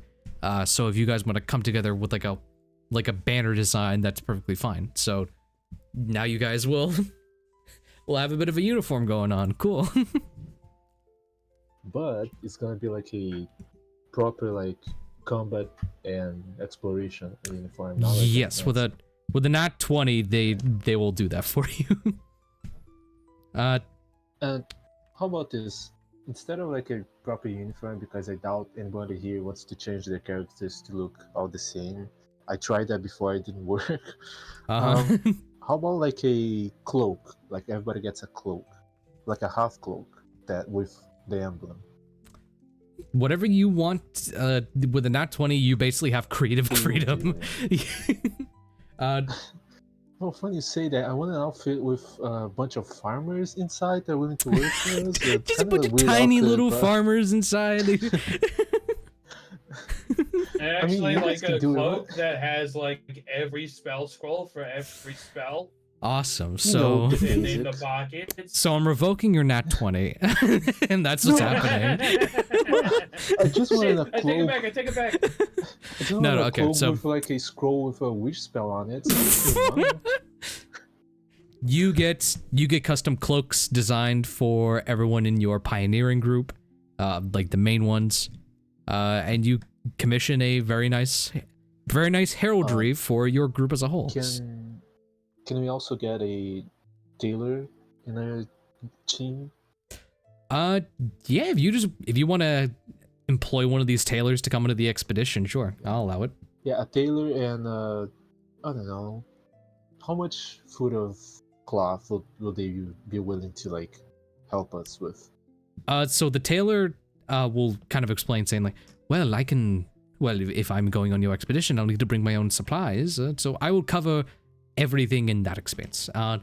And that is just saying to you that no matter what, I think you guys are covered, because you rolled a nat 20 on a cosmetics diplomacy, so Fair. so mad it's not the farmers. And one more thing, I want somebody who makes jewelry, like a cobbler. No, wait, what? Cobbler's like the guy who makes You want a shoes. cobbler? All right. That's not- no, I mean sure, but also the jewelry guy, because I want to be able to identify precious stones. I mean, I also work as a cobbler, but I mean, we have another guy for jewelry. The only employee. No, just kidding. It's like there's We'll like move- 2 employees, the boss and this guy. Yeah, we'll go ahead and move on from this, but you're covered, is what I'll say. Fucking damn it, dude. What? A nat 20, but not on the right one. Awesome. I should have tried getting adopted. I would have got the I just feel That's what I was thinking. I was like, okay, if they rolled diplomacy on that one, they would have gotten a nat 20, and you would have been his legal son. You would have been. no, but like, I just want to take it safe, because if I failed, it would be kind of weird asking it again. Like, yeah, do you want to? Now, do you want to adopt me? No, you want to adopt me? Like, damn, this guy's that's it. persistent. He really wants to be my kid. I guess I have to. No. Bellamy, have we figured out what we're gonna do? Because you had your. I remembered. Yeah. You had your personal thing with the new captain of the Royal Guard. Yeah, I was told that he wanted to talk to me. I was also Yeah. told that I had to tell Sir to come in for questioning at some point, which I'll do later. Yeah. And I also wanted to meet with the Dwarf Mafia. Coolio. Which I'm one? gonna go meet with the captain first. Awesome. You go ahead and walk up. No longer seeing Captain Elrond's name on the plaque. Now seeing the name. It was so ridiculous, but I don't remember it. I also remember it was funny, and also don't remember it.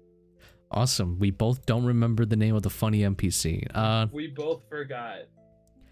Ruggle Dunford. Wait, is it the gnome? Like the, Ruggle. I Yeah. thought it was Conde Dingo Shigglesworth, sorry. Yeah, Captain Yeah, I'm Arthur. Captain Ruggle Dunford, the orcish new captain of the Royal Guard. And so you open the door, you see that Ruggle is like has his feet kicked up on the desk, you know, he has his new name plaque and everything. He looks at you walk in. Hey, here's my guy, Bellamy, come on, sit down.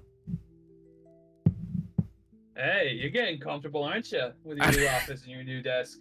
Hey, you know, it's been a couple of days, but hey, I'm starting to feel it out, you know? It's really, this chair is so comfortable. You know, it's made of silk. It does look like a nice chair. It's a really nice chair. Yeah. So, I've been going through a lot of the paperwork. Ugh, boring, right? Yeah. I hate paperwork. Yeah, no, I do too. But, you know, gotta do it. It's part of the job. And, I had some, you know, final orders from Captain Elrin. You know, it's kind of tradition. You know, you pass down some final executive orders. I have to go off and sign off on them. You know, I've already passed through a couple of them. But since you're part of that whole group now, I thought you'd be the best conduit for this sort of information. So I'm just gonna run through them. Okay. So, I'm saying here that Joseph Smith, your sort of guy, your guy, yeah, he's your guy. He's a cool guy. He's a cool guy. He's also been promoted to, he's been promoted. Oh, no shit. Yeah, he got promoted commander of the West End. Sort of that whole plot in the Central City. So that's cool. That's cool, right?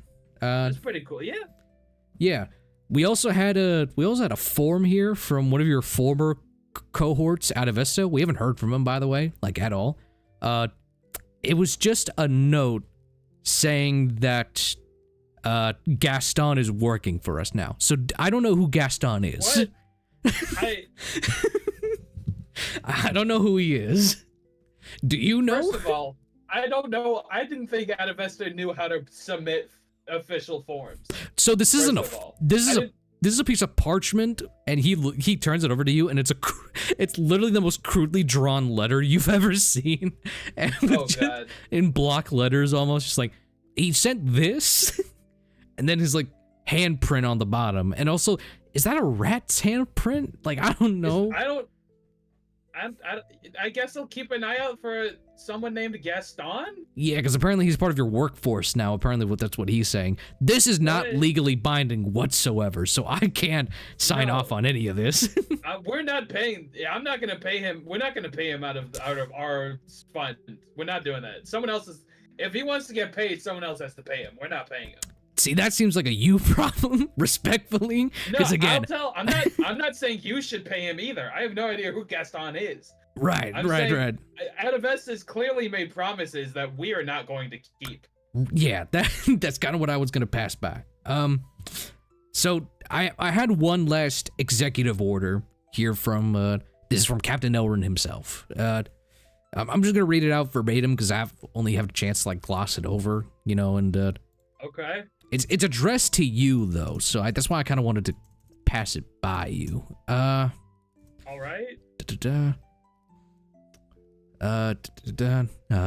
My last executive order as captain is to reorganize the state of our hierarchical military. I will be employing Captain Commander Ruggles Dunford, that's me, as the new captain. I know that's you. You don't have to tell me. I know that's you. I know. I will be passing down my position to Captain Ruggles Dunford as the captain of the Royal Army. I will be employing Joseph Smith to be the commander of the West End, and I will be demoting Bellamy to field officer effective immediately. Demoting me? Yeah. Okay, I think, Ruggles, sir, I think I need to give you a little bit of context. That I don't know if you've been given yet. Right. The reason why Elrin is being demoted and you're being promoted is because I snitched. He wrote me when I received my letter telling me that I was gonna be put on this team of people that's gonna go and build a civilization. He's also sent me a letter basically telling me to run. Like verbatim, basically telling me to run. Okay. And I went to the higher ups because that's like clearly encouraging desertion in the ranks. So I went to the Yeah. higher ups and told them about it. And now here you are, and he's no longer here. Yeah, I got that bit from the executive order. See, here's the thing. Okay. Whatever happened, it was your beef. I'm going to continue reading the letter. Okay. Under extensive review of Commander Bellamy's performance, we have deemed it right to demote him due to mental abnormalities. Mental anomalies. Sorry, that was a big word. Due to mental anomalies and failure. My boss just went, sorry, that's a big word. And my boss just in front of me went, sorry, that's a big word.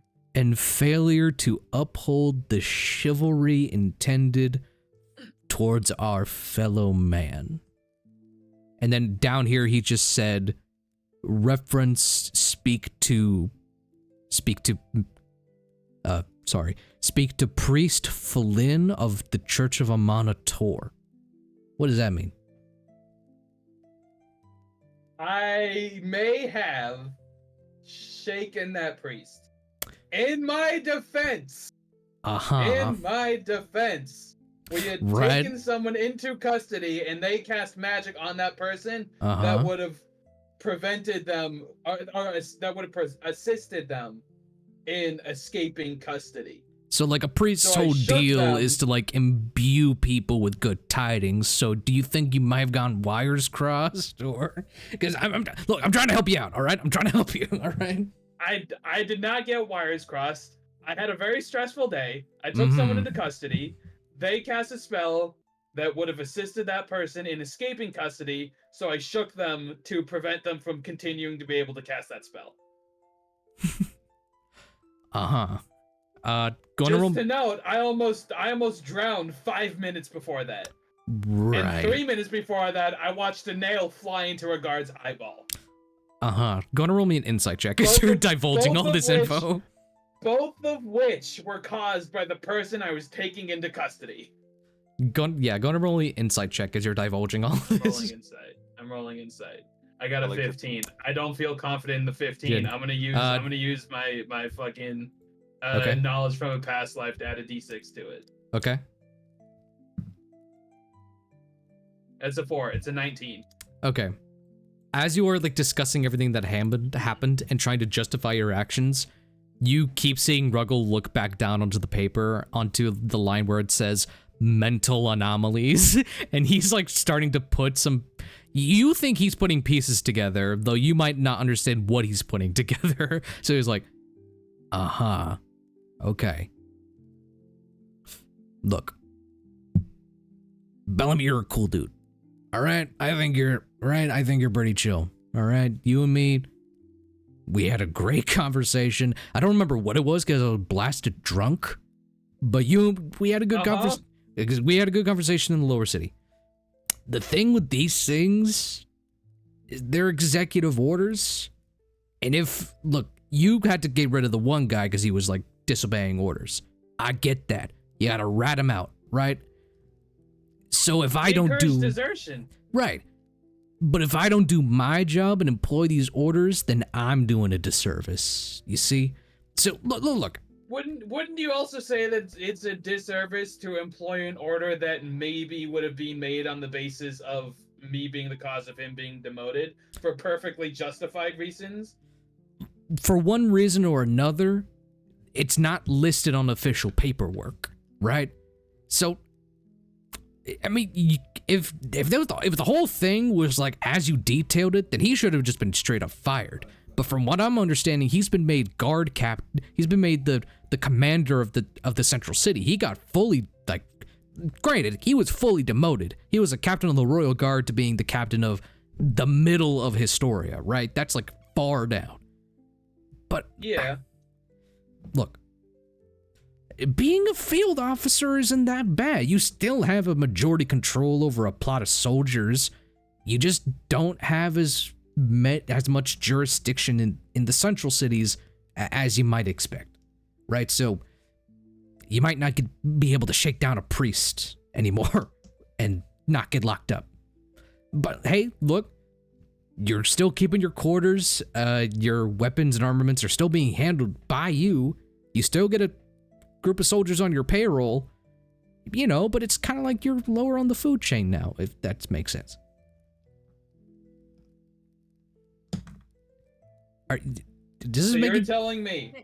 You're telling me a superior officer encourages desertion, and when he's told he's going to be demoted, one of his final orders is to demote the person who ratted on him, and you think that's okay? We wrap back around this. I don't. What do you want me to do? What do you want me to do? Not sign off on the order. Give me a persuasion check. Okay. I got another 15. You keeping that? I can't do anything about the 15 anymore. I don't have any more knowledge of past life. He's like looking at the paper, like he's looking at you. This guy just got into office a couple of days ago, and he's already having to deal with the most complicated decisions of his life. So he's this guy was like fucking kicking his feet up in the lower city, and now this is the moment where he's like, oh shit, this is bureaucracy. And so he's like thinking for a good solid minute, and he's like, oh boy, okay.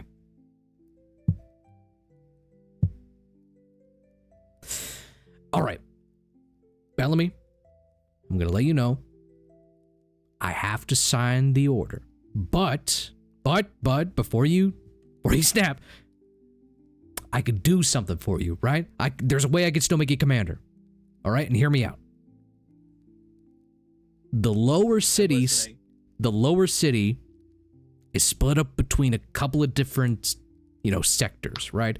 When I left, my position was taken over temporarily by another commander, but they're commander of the Brim.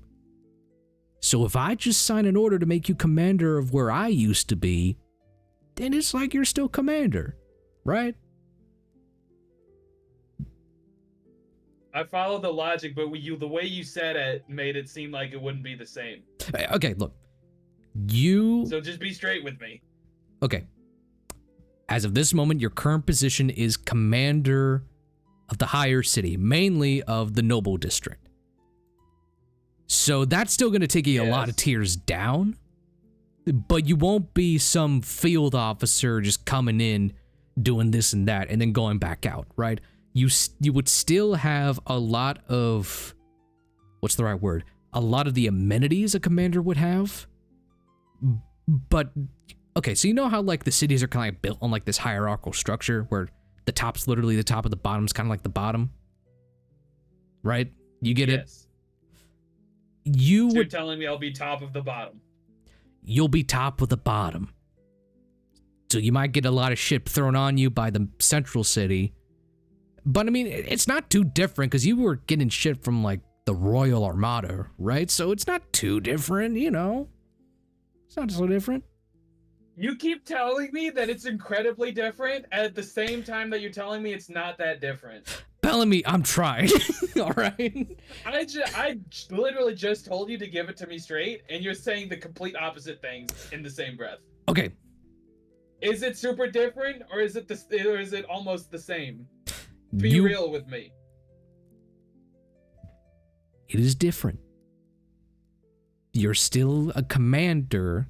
You'd still be a commander of the lower cities, and then everyone below you would take orders from you. It's the same way how you were commander of the high city, and everyone below you would take orders from you. But this would mean that a lot more people on top of you would be giving you orders, and you couldn't do anything about it. Right? You'd be lower on the daisy chain. But you'd still be. I can handle that. I'm gone in a month anyways, so you know what? Fuck it. Oh wait, fuck, really? Oh, phew, goddamn. All right. I'm getting on a boat, dog. Right. Okay. Right. Okay. Look. Cool. Okay. So I'll be commander of the lower city for a month. He takes the quill, signs I'll one get order. over it. He signs one order, and then he gets some other paper out, and you two begin to draft out another order, and effectively making you the new commander of the lower residential district, meaning that everyone below you at that point would take orders from you, but now you're very, you're lower on the food chain. Am I still a higher rank than Jonathan, or does Jonathan now outrank me? His name's not Jonathan. Joseph.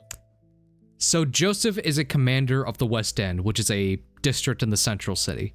By that logic, he outranks you. Okay. I just wanted to check. I didn't want to walk up and like give Joseph an order just for Joseph to be like, actually I outrank you now. I just wanted to know. Okay. Joseph I just wouldn't wanted to say know. that. Joseph I don't know would, if he would or not. I'm just making sure. Joseph would be like, To yes, be sir. fair, he's blissfully unaware. All right. I guess I'm demoted now. Yeah, sorry, but Does that mean I gotta take charge of that murder investigation? Is that something I have to do now? the moment you hit your office, there is a large folder detailing the Fuck. alleyway murder case. I guess I'll read the folder. I guess I'll look at what they found. It's basically what that woman found, and she detailed to you. Just Frederick Neyland's That was body. 2 weeks ago. That was 2 weeks ago. Just In real life. yeah, yeah, 2 weeks ago. So they just found Frederick Neyland's body. There was like a large sword slash, though there was like no way to like scry anything as to who or what was there. It's a completely cold case, and literally the only lead you have is to talk to Serangelo Neyland. So it was like you already were taking charge of the case. Okay. So now instead of the other lady, the commander of the Brim, instead of her questioning Sir, now I have to question Sir. Yeah, now you have to question Sir. Okay. This actually could work out in my favor. Mm-hmm. I mean, Okay. literally, since you're commander, you can just veto. You can just like fucking make it a cold case, but that'd be very Well, illegal. that would be kind of suspicious. That'd that be would be incredible. I think we're past the point of whether or not I care if something's illegal. I killed the man.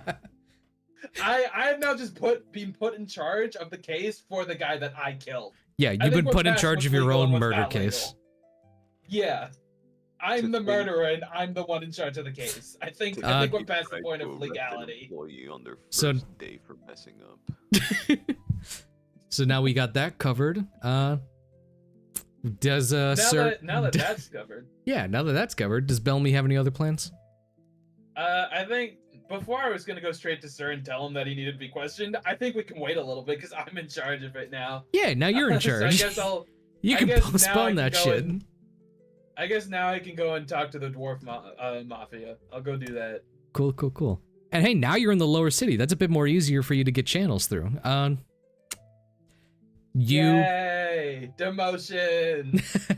So actually, because the Dwarven Mafia didn't really send a letter to you, they sent one to Sir. I'm gonna have you roll investigation to see if you can find I gotta any sign find of them. them. You have to find them, but I'm gonna do give have- you advantage because now you're commander of the lower city, so now you have a bit more reach around.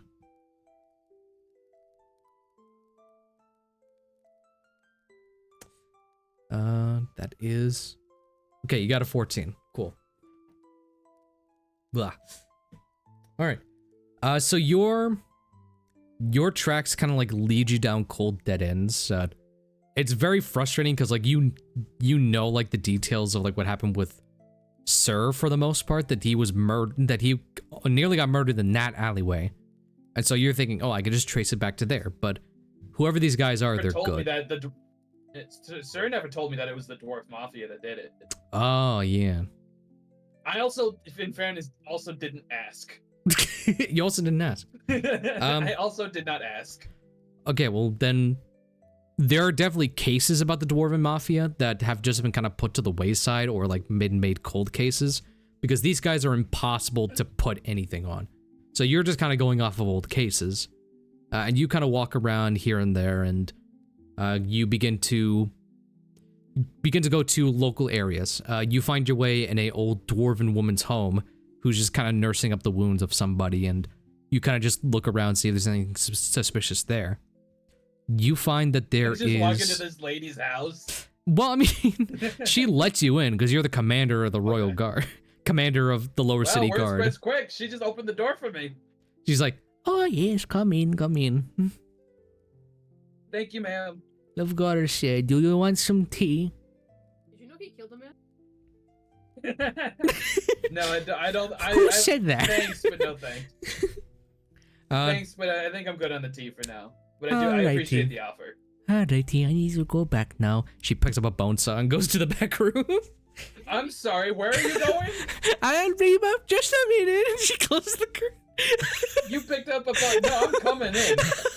You see that you walk in. You can't pick up a bone saw instead of the commander of the lower city and then just walk behind the curtain and think that's fine. You open up the curtain and she is performing surgery on some guy. What the fuck? This is legal. This is legal. I don't believe you. I don't believe you. I don't think this is legal at all. The man looks over to you. Oh no, dude, this is fine. I don't believe you either. You're the one having surgery. Yeah. I don't believe you. I paid for this. Okay, so that makes so you buy drugs. You paid for that. That makes drugs legal? This is not hypothetical. This is hypothetically. In an imaginary world, you pay for drugs. Listen, man, you're here for a completely different reason. You're not even for this. I don't care. I don't care that I'm here for a different reason. There's surgery happening, and I don't know if it's properly licensed or not. Okay, so after 30 minutes of you getting the proper paperwork, is this legal? It's legal, yes. Okay, you may now proceed with the procedure. Thank you, dick. And she closes the curtain. Bitch! Okay, so back on what you were here for. I'm gonna arrest her. Old lady's going to jail. Go to jail, Grandma. You just sit. I'm not actually doing it. You just sit down, being like, "Oh boy, oy vey," and you look over, in like sitting in like a trash pail. So that there's like a crumpled up letter. And on the top. I'm reading that letter. Yep, you pick it up on the top. Before uncrumpling it says, Serangelo. And so you really like, oh shit, you gotta unfurl it. Sir. S-E-R? Yeah. And you read it, and it's the same letter that Sir had received. Detailing that. Because you remember Sir had to go to a nurse's office and get fucking healed. Oh shit, I forgot about that part. So he threw away the letter in that office, and now you have it in your hands. Though you don't get too much information off of it. It just says, "We would love to meet again under different circumstances." Actually, do you read Dwarvish? No, I got Abyssal, Celestial, Common Sign Language, Elvish, Goblin. Ooh, so Arthur, is the note written in Common Sign Language? A bunch of hand symbols on it. Pictures of hands. So yeah, no, you don't. It written in Dwarvish sign language. Dwarvish sign language. Then you don't understand what's on the letter, but you know it's written in Dwarvish. Do I know that? Can I still read Sir's name on it? Do I still see that? Yeah, it's like the thing where like Sir's name is written in a normal language. Okay. Interesting. The old dwarven lady comes out, fully apron covered in blood, bone saw covered in blood, and she begins to clean it off. So do you know how that guy got the way he was? Why he needed surgery, man? Oh, his foot had a full-on parasite in it. I had to cut that bitch off. Holy shit. Yeah. That's crazy. By the way, I've been nursing this minor internal injury. Do you think you could do something about that while I'm here? Oh, you're injured, little boy. Let me help you out with that. A little bit. Oh, sweet boy, sweet boy. I fought a couple methods and they messed me up on the inside a little bit. Ooh, I don't know what that is. She's gonna. Me neither. Gonna roll. Okay. She successfully nurses your internal injury. Yay! As she's sort of nursing it, she gets a glimpse at that letter. Oh, do you speak Dwarvish? No. No? Oh. The name on it, Serangelo, I know that guy. I know him too. He's a sweet little boy. Oh yeah? Yeah, sweet child. Yeah, was he in here at some point recently? Yes, he stubbed his toe. He needed some help. Ma'am, let me ask you a follow-up question. Do you think that I stubbed my toe? Oh, this is just a little paper cut. All right, well, you have a nice day, ma'am. I'm gonna go ahead and head out. Thank you for the help. I'm gonna leave now. Okay, goodbye. You have a nice day. Have good luck with your practice. You too. Good luck at soccer practice. We need to pull that lady license immediately. We need to have her retake the test. She needs to be reevaluated before she continue her practice. As you walk up, not too far behind, the guy's just walking out now with a peg leg, and he's like, "Man, I feel so much better." Very clearly having lost a lot of blood. Holy shit. Hey, buddy, you should probably sit down for a little bit. He passes out. Oh, fuck. Oh, fuck.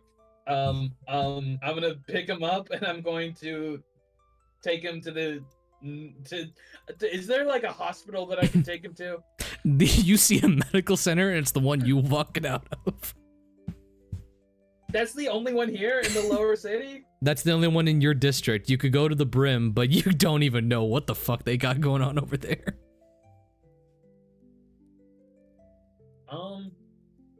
Fuck. Fuck. Bellamy's starting to realize the hellhole he's in. Shit. I'm going to prop him up against the wall and leave a ration next. I'm gonna tuck a ration into his pocket. Awesome. And hope that he wakes up. Amazing. And I'm gonna go find Sir. Coolio. Awesome. Sir would be walking around the halls around this time, so it'd be very easy for you to kind of bump into him to engage in the conversation. I've been told Sir is off the grid right now. Is he fully off the grid? That's what he said. That's what Julian said. Oh, Sir is. Give me a few. Ah, I see. All right. Okay, I guess I will help the dwarf then. You will help I guess I'll help him. All right, you help. If Sir's gonna be a couple minutes, I guess I'll help the Yeah. dwarf. I guess Bellamy will do a good deed for once. All right, you sort of help out this guy. Kind of like self-nursing him back up. He's lost a lot of blood, so I all he start really. slapping him around a little bit. It's like, hey, wake up.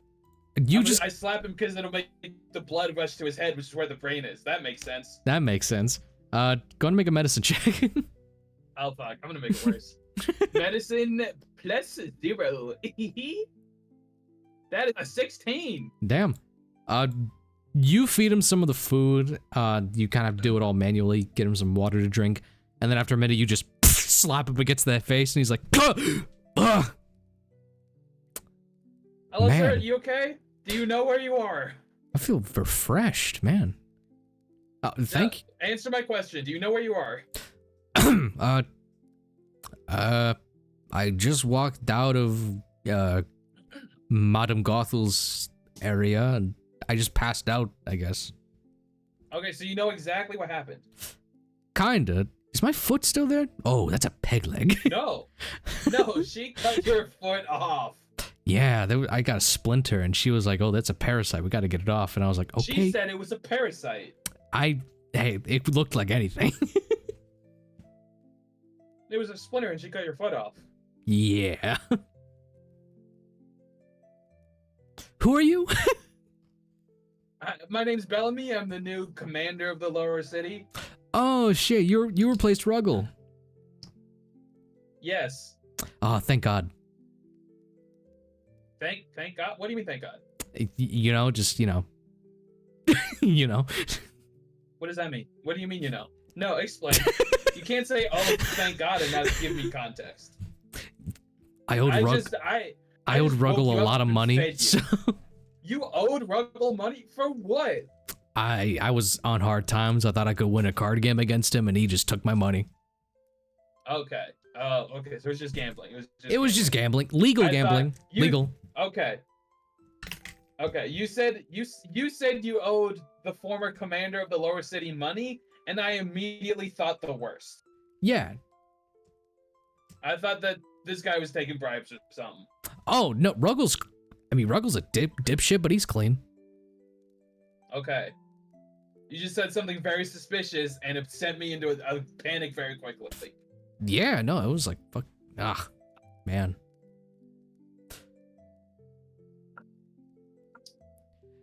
Anywho, he starts getting up and wobbling on his fucking peg leg now, just like, shit. Do you want to go to a real doctor? Someone who knows what they're doing? Is there one here? No. Oh.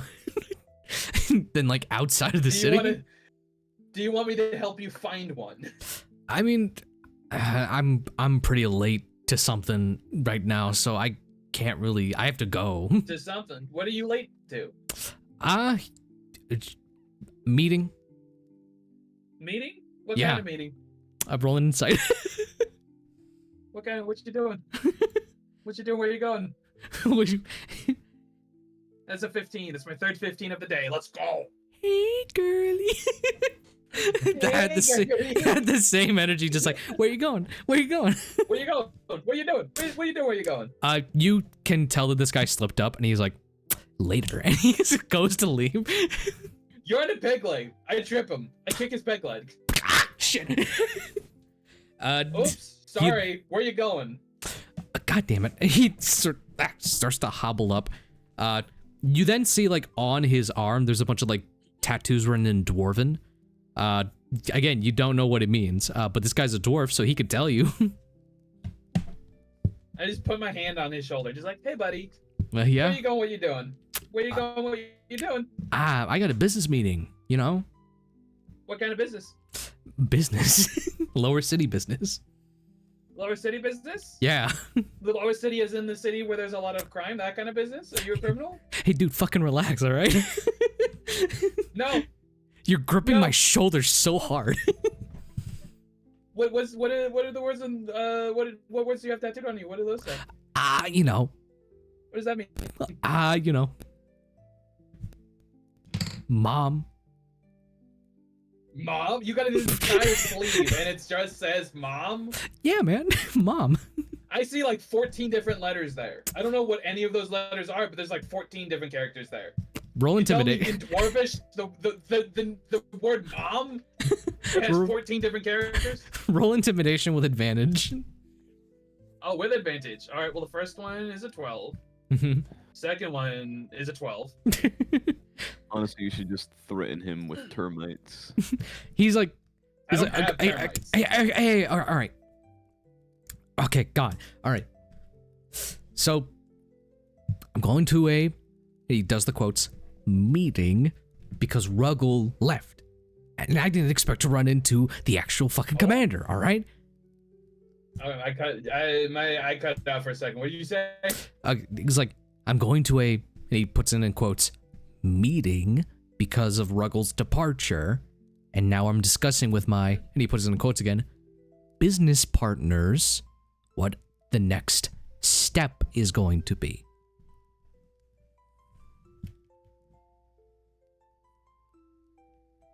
Okay, so you're meeting with the Dwarf Mafia. That's what I gather. That's who you're meeting with, right? See, now you said it, and now it's like, that ruins the entire thing of what I just did. I don't care. Well, I don't do. care that it ruined the entire thing. It just ruined it. What? Take me with you. I thought you were clean. No, you told me Ruggle's clean. Oh shit, I did. We didn't talk about me. Ooh. Take me with you. Oh, you're a bad guy. I need to have, You're bad. I need to have words with your quote-unquote boss. Well, he's my boss, but you know what? Fuck it. Fuck it. I'm already dead. I'll take you. Let's go. All right, cool. And so you just...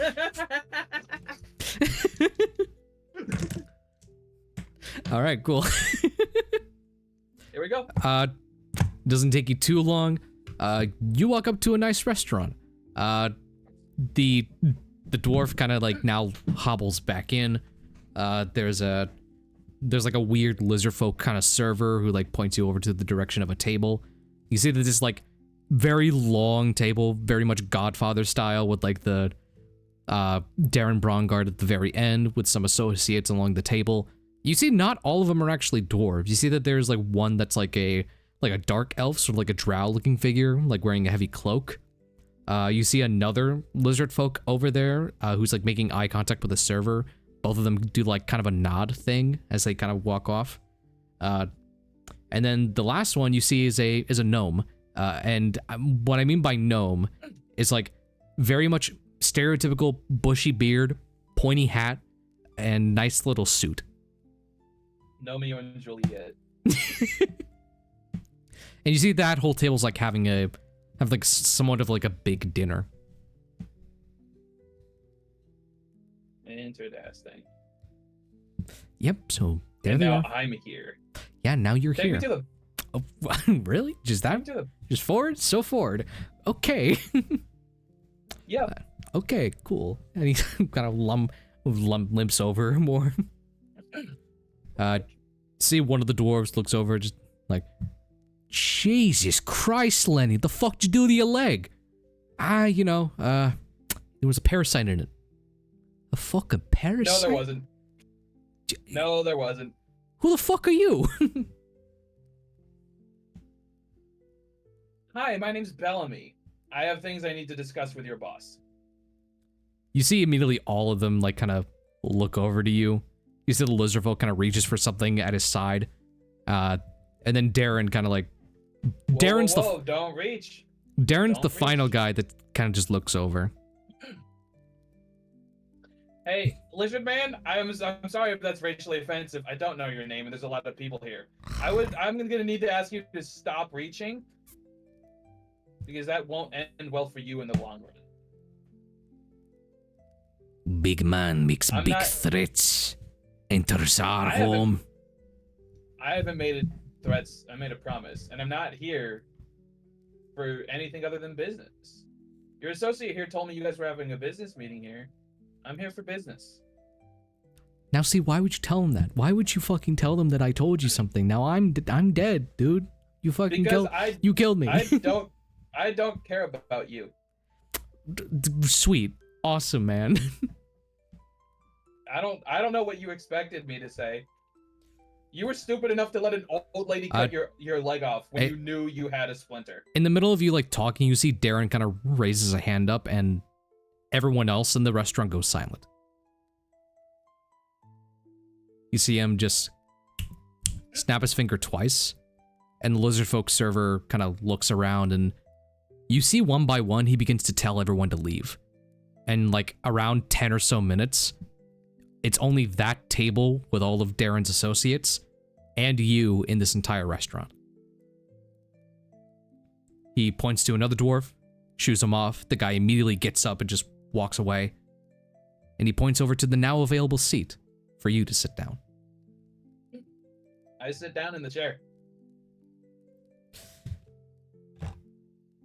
You said your name was Bellamy. Yes. That would not be the same Bellamy that took our beloved Ruggle Dunford's position as commander, would it not? You say take, I say give. Ruggle gave me the position. Yes, he was always generous sort. Very generous to look other way, to pay for one's tab, that sort of thing. But I imagine you're going to be a bit more, how you say, difficult? I wouldn't say difficult. I'd call it lucrative.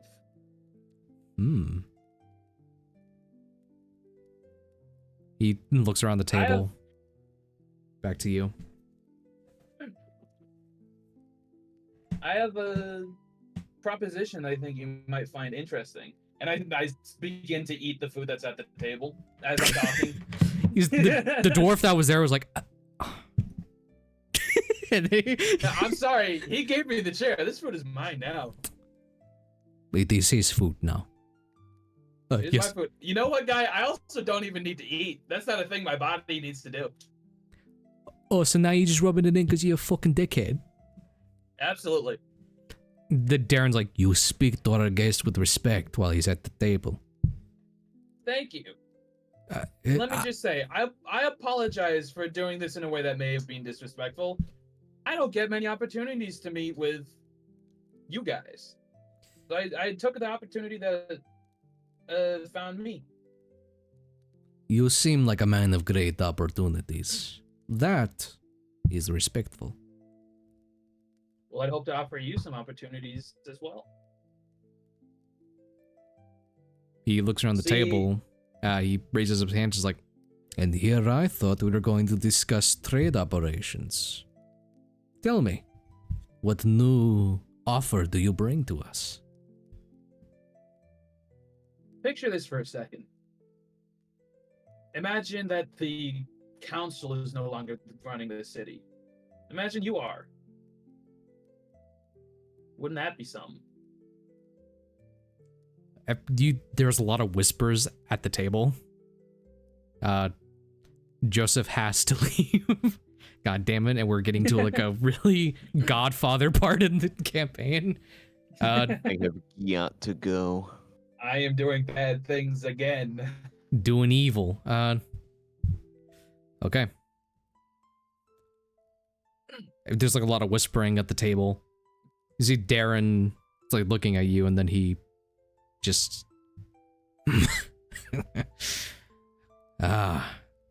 you are a comedian, Bellamy.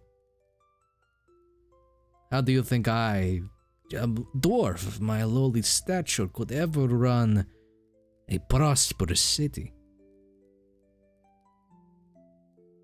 It could be as simple as making a deal. Hmm. See, I am in the employ of a very powerful extra-dimensional entity.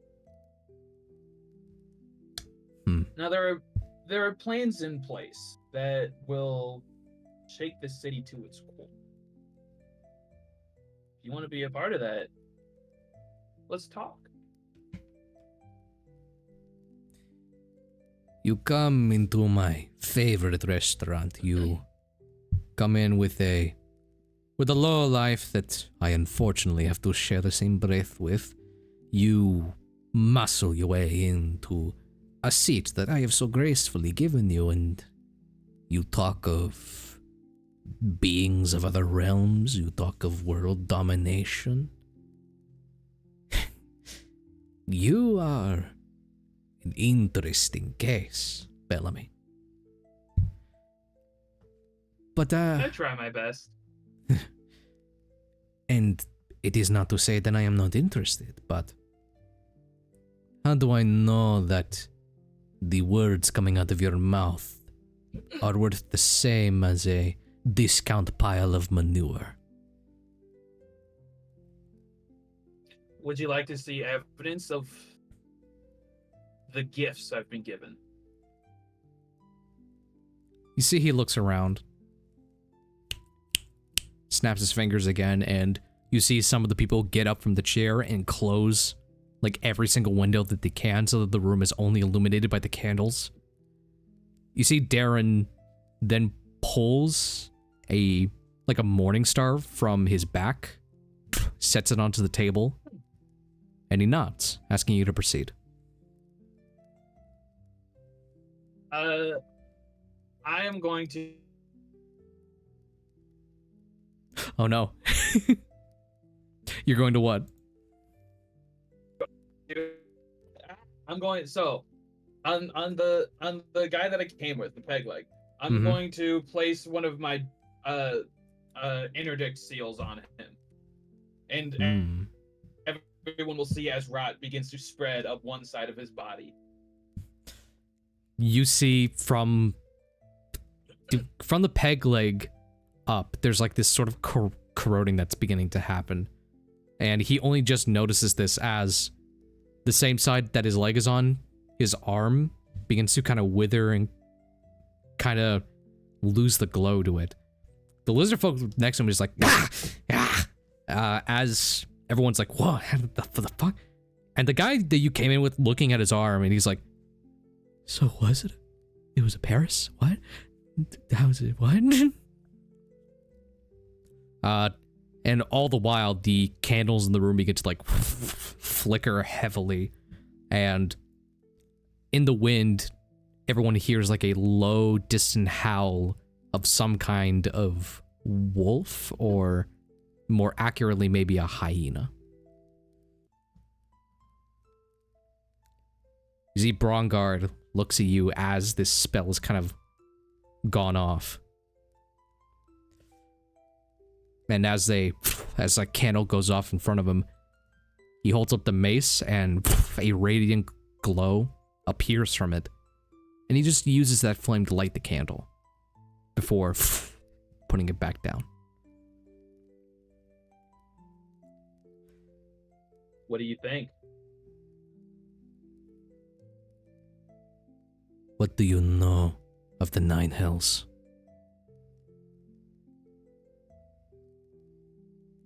I know that I am in their employ. I know what some of them want. And I know how to give it to them.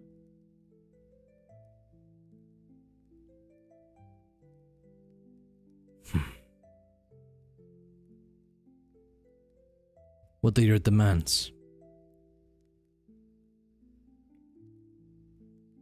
First of all, and now this isn't coming from me, this is coming from them.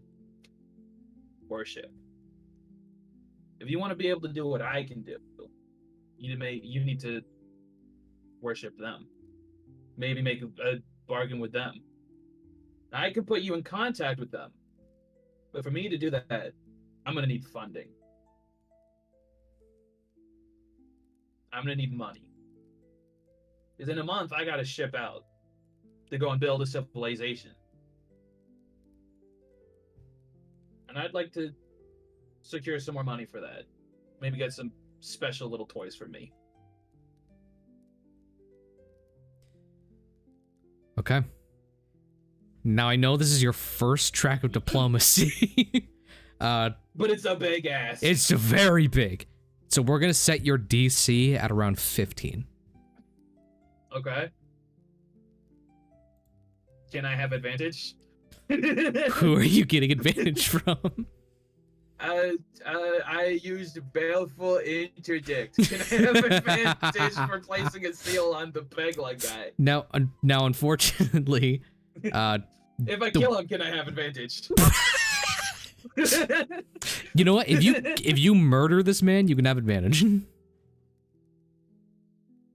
Really? I'm willing to give that to you. How far are you willing to go? Now what will that? Will he not like that I killed him? Will Darren not? Will Darren not like it that I killed the guy? How do you plan on killing? I don't care. I'm killing the guy. Okay. Okay, cool. What do you use to kill him? How many hit points do I think this guy has?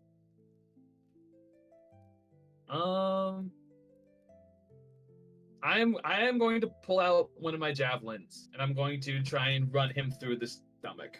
Oh, you just full on. Not through the stomach, through the neck. I'm going for the neck. I think the neck will bleed less than the stomach. Full on melee combat. I thought you were gonna pull out a spell. All right. Well, so to activate the damage from my boon, I have to hit with an attack. Okay. I think I have to hit with an attack, don't I? Yeah.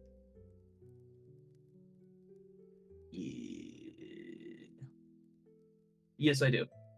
Okay. Go ahead and roll to hit with your javelin. Natural 20. Fuck. Natural 20 for a total of 25. Okay. Literally just explodes. So I'm gonna say this. Instead of you taking out a full-on javelin and just tossing it at the guy, you You look at the table, seeing the sharp steak knife at your side. You grab it, chuck it at the guy. It hits him right through the corroded arm.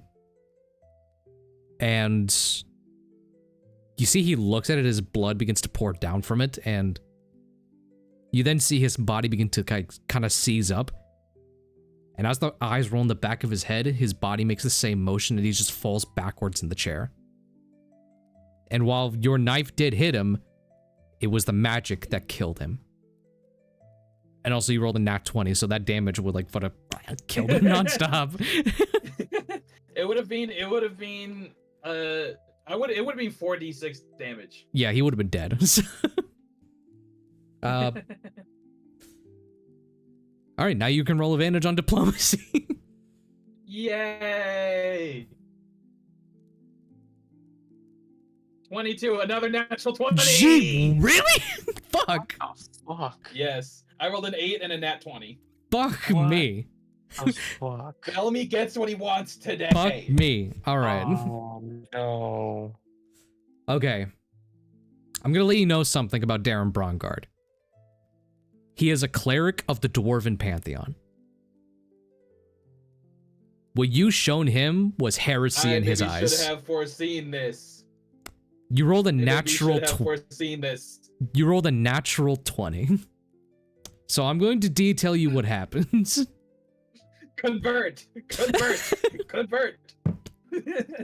You see the people around him look at this in shock and awe and just look around and whisper. All of them looking at Darren at this moment. You see Darren as you speak to him in this voice, talking about deals he can make. He reaches into his tunic, pulling out the symbol of a monitor, the heavenly god of light. You see that on that's kind of like a bright sun, but this one has a hammer in it, so it's connected to dwarven religion. And he's just kind of holding it as he's looking at it, completely contemplating everything. You see he looks back at you. The only way to grant these powers is to make a deal with these devils. Yeah. And after that, you're saying that we have a chance to take over. You will, in good time.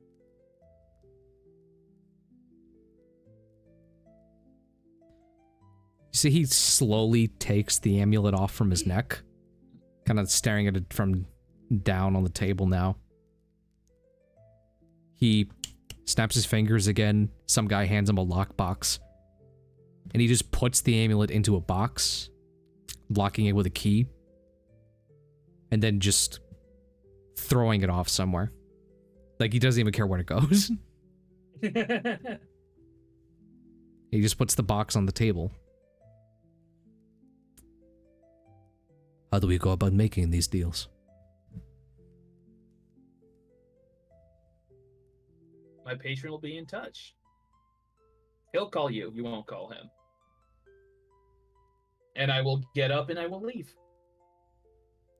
And before I walk out the door, I will turn around and be like, by the way, Serangelo he survived, by the way. Just so you know.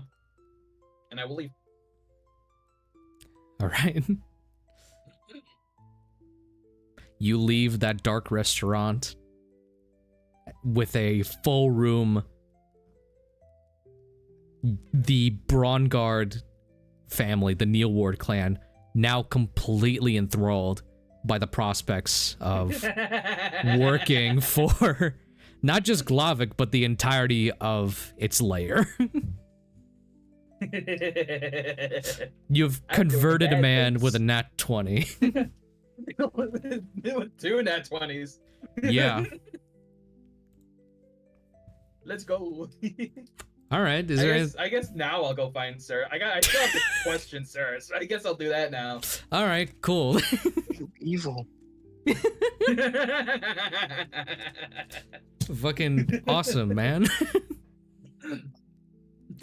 I forgot I was gonna bring Sir with me to that, and then I just stumbled upon the opportunity.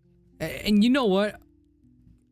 So I needed to write this down. So Saffron had 10 for Saffron graded 10 for completing theirs. Joseph didn't do any diplomacy. Sir, you have 10 from completing your track. Gulbrand has 10 from completing his. That's why this 1, 2, 3. Yeah. Bellamy, go ahead and give yourself 50 XP for that fucking Let's display. go. Let's go. Converting an entire mafia to devil worship. Let's go, baby. You'll love to Great. see it. No, not really. No one likes this. No one likes this. Quite. Everyone hates this. I like it. Not I'm having fun.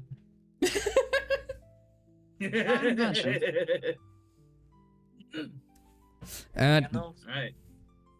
I need to put this in campaign related. So everyone gets 20 except for Bellamy. You get 50. Woohoo! Feel this nice. Everyone getting 20 XP. Yeah, if converting those people got me 50 XP, I gotta convert more people.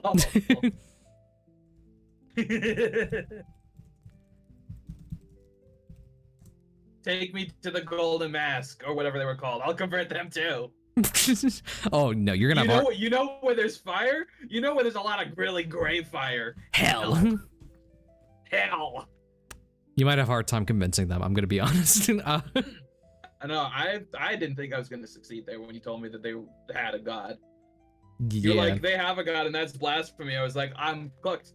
And then you were like, Cooked. yeah, he puts his holy symbol in a lockbox and just throws it wherever. And I He was throws like, I'm not he throws the cooked. key away, not the lockbox. So he still has that on him. Okay. Okay. I'd say you were more lucky. If you tried this with the Mask of Malaya, they'd hunt you down.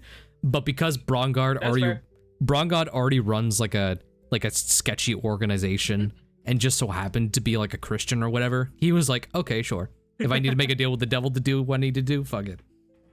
You're like, fuck it. Yeah. You find So Sir. Where's Sir? Yeah, you find Sir sort of like in the kitchen area, just getting some lunch, so you're able to run into him pretty easily. Sir, hey, buddy, we need to talk. Fuck. Fuck you won't talk about. We need to talk not in a public place. We need to have a conversation. Fuck you. No. No. Let me tell you something, buddy. I'm now in charge of the murder investigation. We're having this conversation. Oh, the murder? Oh. Yes. Oh.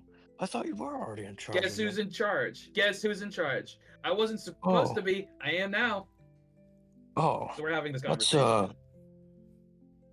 actually, now you say that, sure, yeah, let's talk about that.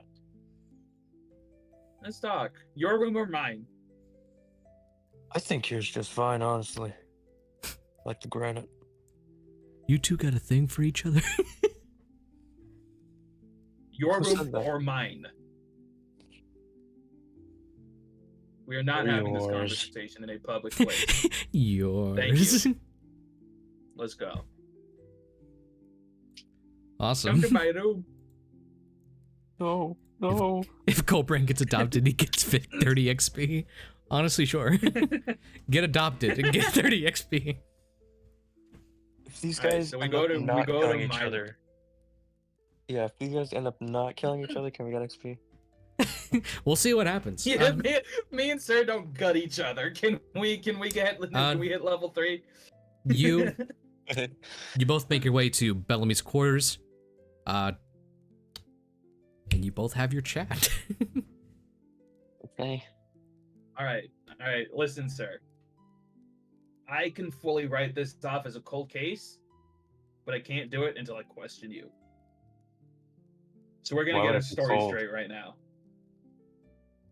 Cold case meaning that it's not solvable. No, dipshit, why? Why would it be cold?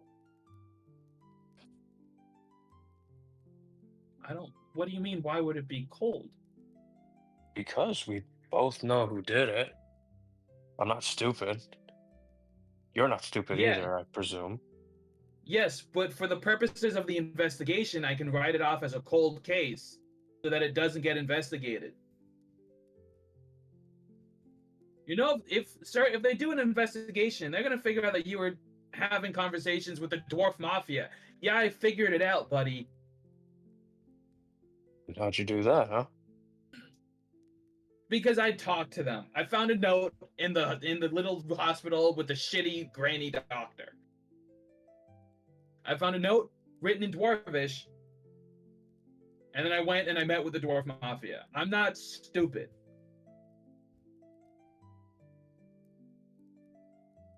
Mr. Detective here. Okay. It's kind of literally my job. Right. So, how do you want to take this then? I don't want to take this. We have a story. I'm just here to make sure you're on board with it. Sure, lay it on me. As far as they know, you and I were taking a walk together. We stumbled across the body. You attempted to resuscitate the body because you recognized it as your father. That's why you had blood on your hands. At that point in time, that's when the drunken Ruggle came in and found us. Are you on board with that? He nods. Okay. Is that it? Should be. As long as you're not gonna fuck us. If you fuck me, you fuck yourself. Phrasing. Wait a minute. I shouldn't say that when we're alone together. My bad. If you screw over, no, that also is kind of wait. If you snitch on me, you snitch on yourself. We got there. I've had a stressful day. What if I have nothing to lose? So what if I fuck myself Okay. over? Let me remind you of something else. My patron owns 50% of your soul, just like your patron owns 50% of my soul. And what harm does it do if we're both just in jail? No. We're still gonna be alive. It's no issue.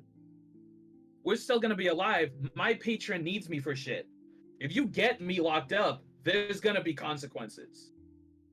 You haven't seen the things that I've seen, sir.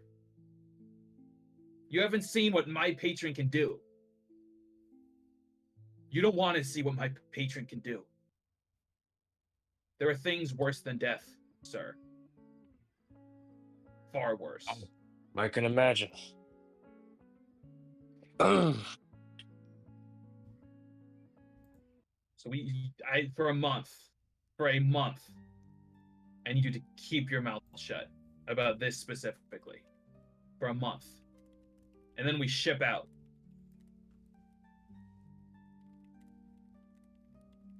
Can you agree to that?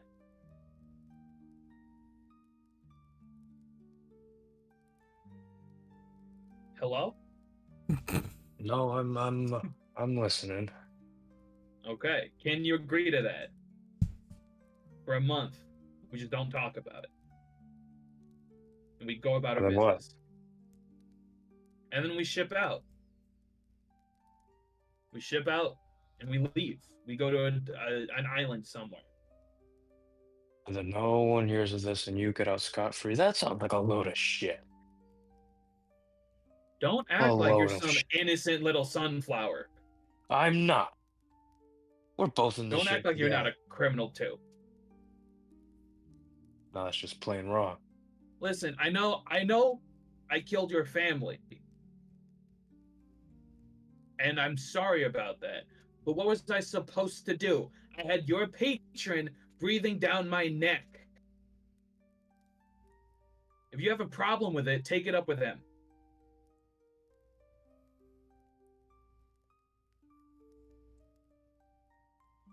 Now I'm going to ask you one more time, sir. Can we go about our business and not speak of this? At the very least until after we've shipped out. All right. Sure. Yeah. Thank you. Perfectly fine. Is that all you wanted? Yes, that was it. Great. Uh, you both hear a knock at the other side of your door. You see that's a male grizzled voice saying like, Commander Bellamy? Are you in there? Yes. That is not. Don't you answer for me. He opens the door. Oh, What the fuck? This is my orders. Don't you answer my door? The soldier like kind of peeks over, just like, oh, excuse me. Commander Bellamy, we have a situation outside. There's a situation outside, Bellamy. You gotta get to it. I think he heard me. I heard it's a small room. It's a single bedroom. I don't have a bathroom in here. I have to leave my room to go to the bathroom. This is a one bed You room. need to know that. I don't care. What's going on outside? How do I explain this? There's a lot of rats. Show me. What? What? There's just a lot of rats. Is one of them named Gaston? Gaston. I know that's specific, but it matters. There's like another guard that's just run past him, just like, oh shit. We just gotta go. Okay, let's go. Show me. Bring me to the rats. You both begin to walk out. Yeah. Saffron and Joseph would hear from the grapevine. Gulbrand, you'd be coming in after your talk. All of you see outside Gaston there talking to a guard, almost like fighting with a guard. And then behind him, there is like 50 or so homeless rats. And among them, there's like, What the fuck? there are some that are just like hunched over with rags, some of them with like gigantic hiking backpacks. Right next to Gaston, you'd see that there's like a tall, lanky fucking figure that doesn't really look like a rat folk at first. It just looks like a very tall, slender, like, it's like uncanny valley humanoid that you can't see the facial features underneath. Three of you give me perception checks. Oh god. Perception. Let me pull up D&D Am I on good at my that? phone. I'm not good at that. I have a 5. This is because I rolled 2 nat 20s. This is what I get. This is what I deserve. Yep, Bellamy got 5, Gulbrand got an 18. Let's wait. I don't know what's going on with my D&D Beyond. It's like perpetually loading. God, this is Adavesta's fault. And Tony's not even here for it. Yeah. Left you with a bunch of rats. What are you gonna do? Left us with a bunch of rats. Perception. 14. 14. All right. Gulbrand, you're the only one that seems to notice that there's something up with this form. It doesn't feel like it's a uniform body. You see, like, it keeps like moving around a lot, like trying to adjust itself very much. And it's 2 rats in a trench coat. And as you look at it, you see it looking back at you. The only thing you can kind of figure out from it is that there's just these 2 glowing eyes that seems to like move perpetually. And it makes direct eye contact with you. And as you two walk out, Gaston's like, look, I don't know what to tell you. We were brought here. There's been a Oh, hey, bros. Hey, so I'm Gaston. Your friend Adavesta knows me. Yes, I'm Gaston. Your friend Adavesta knows me. I brought my guys.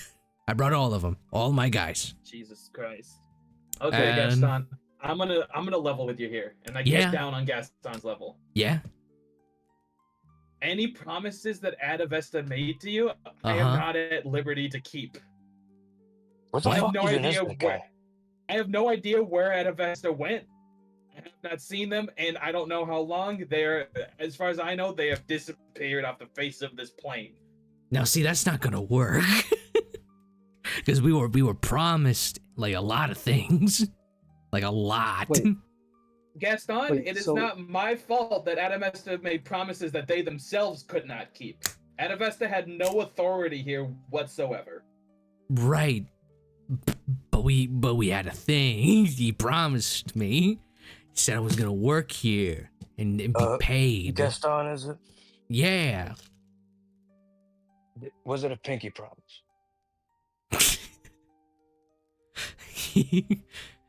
He tried. He's looking at him like he's dead serious. Gaston, please tell me it was not a pinky promise. I will say, pinkies were involved. Don't you fucking lie to me.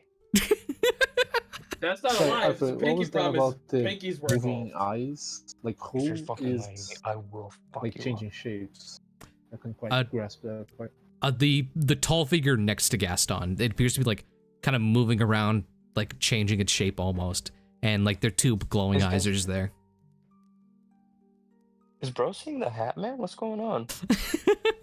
All of you see the Hat Man, but Gulbrand's the only one that noticed there's something weird about him. Oh, Is he? okay. Wait, so he said he was gonna get 50 rats, like 50 humanoid rats. Or You like see that 50 there's like street there rats? are 50 humanoid rats here, and then this one Oh, weird okay. guy in a trench coat.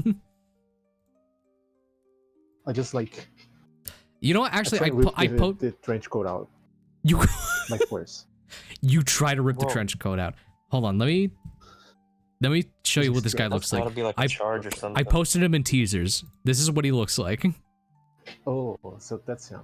That's him. Weird, tall, lanky guy with two glowing eyes. Gulbrand, give Oh me my a word. contested strength check. You can use athletics for this. Gonna roll for this guy. Bro's literally the Hat Man. Oh, good thing I have advantage on athletics. Or do I only have it when I'm raging? I don't know. You only have it when you're raging, I think. Well, I'm gonna Yeah. rage.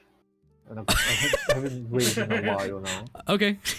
I'm going to get mad at this weird Hat Man with glowing eyes. We're still stuck on the pinky promise, because if... Net 20. Can I deduce if he's lying or not? Fuck. Let's go! He did say that pinkies 24. were involved, which I think implies that there was a pinky promise. Right. So I get this Sir, before I'm gonna kill I myself. doesn't That- believe it. The guy also got a nat 20. So we're going to roll Oh. again. Both with advantage. You can't. We're gonna roll again. Both with advantage! So that's Yeah, this 4 guy's nat rolling 20s. with He's also advantage. raging. 21, dirty 20. Okay. Actually, we can keep the two nat 20s, and I'll tell you what happens. So, Oh my god. Okay. Gulbrand, you look at the side of this thing. It looks back at you with its glowing blue eyes. It makes you unnaturally angry, and you just like, ah! You rush up, grab onto him, and attempt to yank it off. Gulbrand, what the fuck? Okay, Kratos, And- chill the fuck out. And you see the guy like kind of limp over like a rag doll, and he's still keeping his shape. You see like the guy's straining to keep his shape, and as you're like grabbing onto like with like a glove or something, the glove slips off. You all see about 2 rats holding onto the glove, like real rats holding onto the glove, trying to pull it back, and Oh my god, it's a rat swarm! they successfully pull it back. The guy slinks back, and then the guy in the trench coat, the dozens of rats that could be in there, all you begin to hear as bunches of blue what is that? eyes glow within the slit of the hat and lower mask. And then That's terrifying. you see Gaston, look, pinkies were... And you see Gaston's eyes glow blue, and he looks up at you, and he lunges at you, and that's where we're gonna end the session. Arthur, Ooh. are you about to make us fight 50 rat people? I'm about As to- well as a swarm of rats? What kind of You know what kind what? of Arthur, Pokemon Take ass this fight ending. is I love this? it so You much. only 50 rats? We or almost one- TPK'd to 5 methods. Gulbrand pulled on the coat. He did that. I didn't do a Are damn we about thing. to fight 50 rat people? As well It's as okay. dozens We of just small need to be rats? crafty. We need I'm to be just saying. crafty. If we kill the Hat Man and all the rat people inside him, then we win. I am going I'm to go just and saying. find Ruggle. I'm going to Goblin kill started the him. fight, but not everybody I'm going to needs tell him fight. that it's his problem, and I'm going to leave. I agree with We need that. to So also skewer. We need to skewer Ruggle as a power move. As a power move. I am think I Skewer made a pretty good Ruggle? power on board move. with the running away strategy because I started this fight and the guys has no reason to like lunge at the other two. I need to say when Gulbrand said I'm a yank on the code, I went, oh really? Oh, just full on aggression. Cool. Wait, was that a Dude, dab? I was planning on finishing like, my rip their eyes conversation out, with then Sir that and seems a then little bit calling my aggressive. patron. I mean, it was a weird guy standing there. I mean, I get the move, but that kind of just triggered combat a bit way too early. I had a whole rat swarm den that I was gonna go to. I figured combat was gonna happen. I just didn't think it was gonna be against 50 rats. This wasn't where Wait, combat was meant to supplies happen. Rounds, at least. What? Do you get supplies Crazy. round? Prize round? What? Oh, surprise Nobody was round. expecting this fight, yeah. If anything, y'all are getting the surprise round. Actually, no one gets the surprise round. You initiated combat. Yeah. This is off topic, but I did ask the dwarves for money. Did they give me money? Are they gonna give me money later? Well, they're gonna give you money I later. want They the money. didn't have the bank vault yet, so it's like Okay. they were at a restaurant. They were just I eating.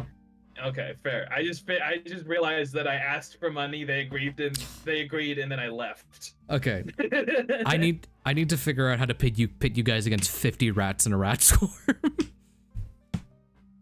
Because this is not the plan. Personally, I say half of them run away because Rats. they don't know how to fight. Fox? They all have 1 HP, See how deep on Gaston just Gaston under the red guy? and we all have a necklace of fireball. Awesome. Wait, I know. They all hobos, just throw money.